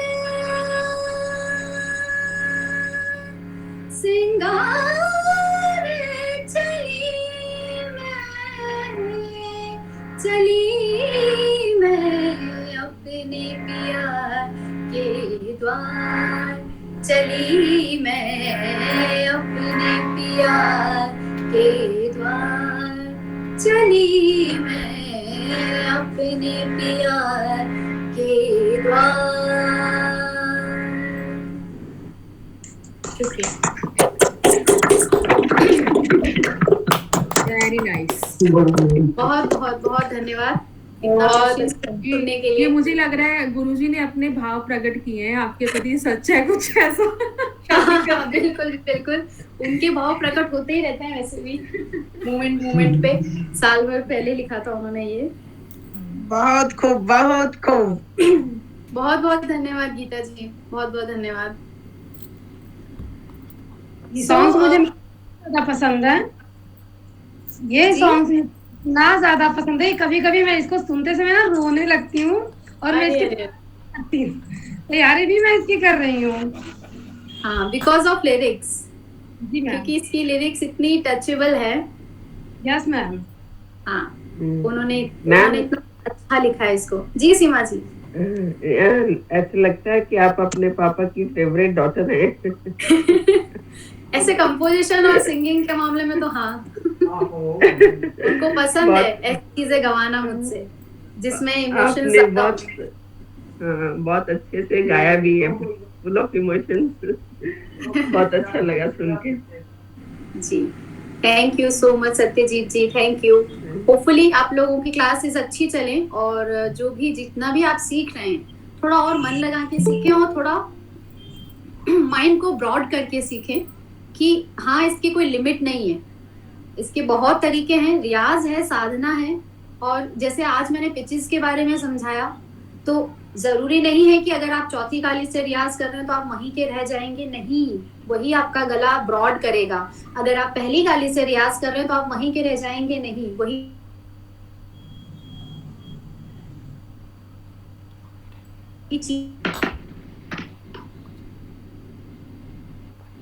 ठीक है। तो अपने अपने रियाज पर फोकस करें सभी जने। होपफुली सेशन आप लोगों के लिए वर्केबल रहा हो और नॉलेजफुल भी रहा हो, है ना? Thank you miss.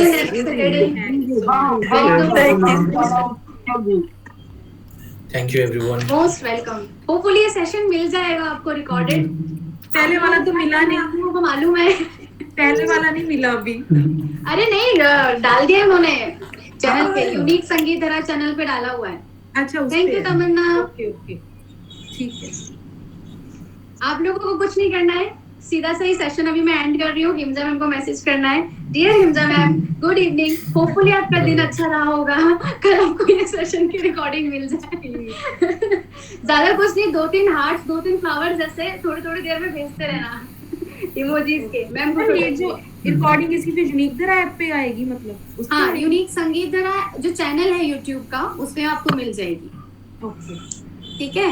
हाँ उस पे बाकी भी आ चुकी हैं। वैसे वो जो काफी वाला सेशन था वो भी आ गया है, लेटेस्ट वाले सेशंस भी आ गए हैं। जो ये वाले सेशन का मुझे कुछ आइडिया नहीं है। अलंकार की प्रैक्टिस दिखाई थी ना ताल के साथ, वो वाला हाँ वो आ गया है।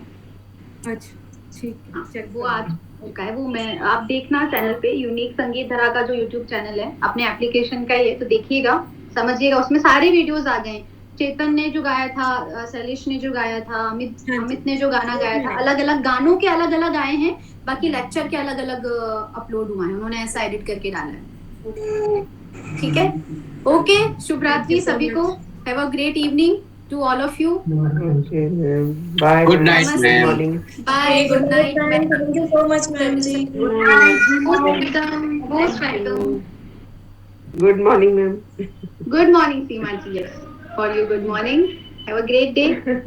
बाकियों के लिए गुड नाइट, गुड इवनिंग।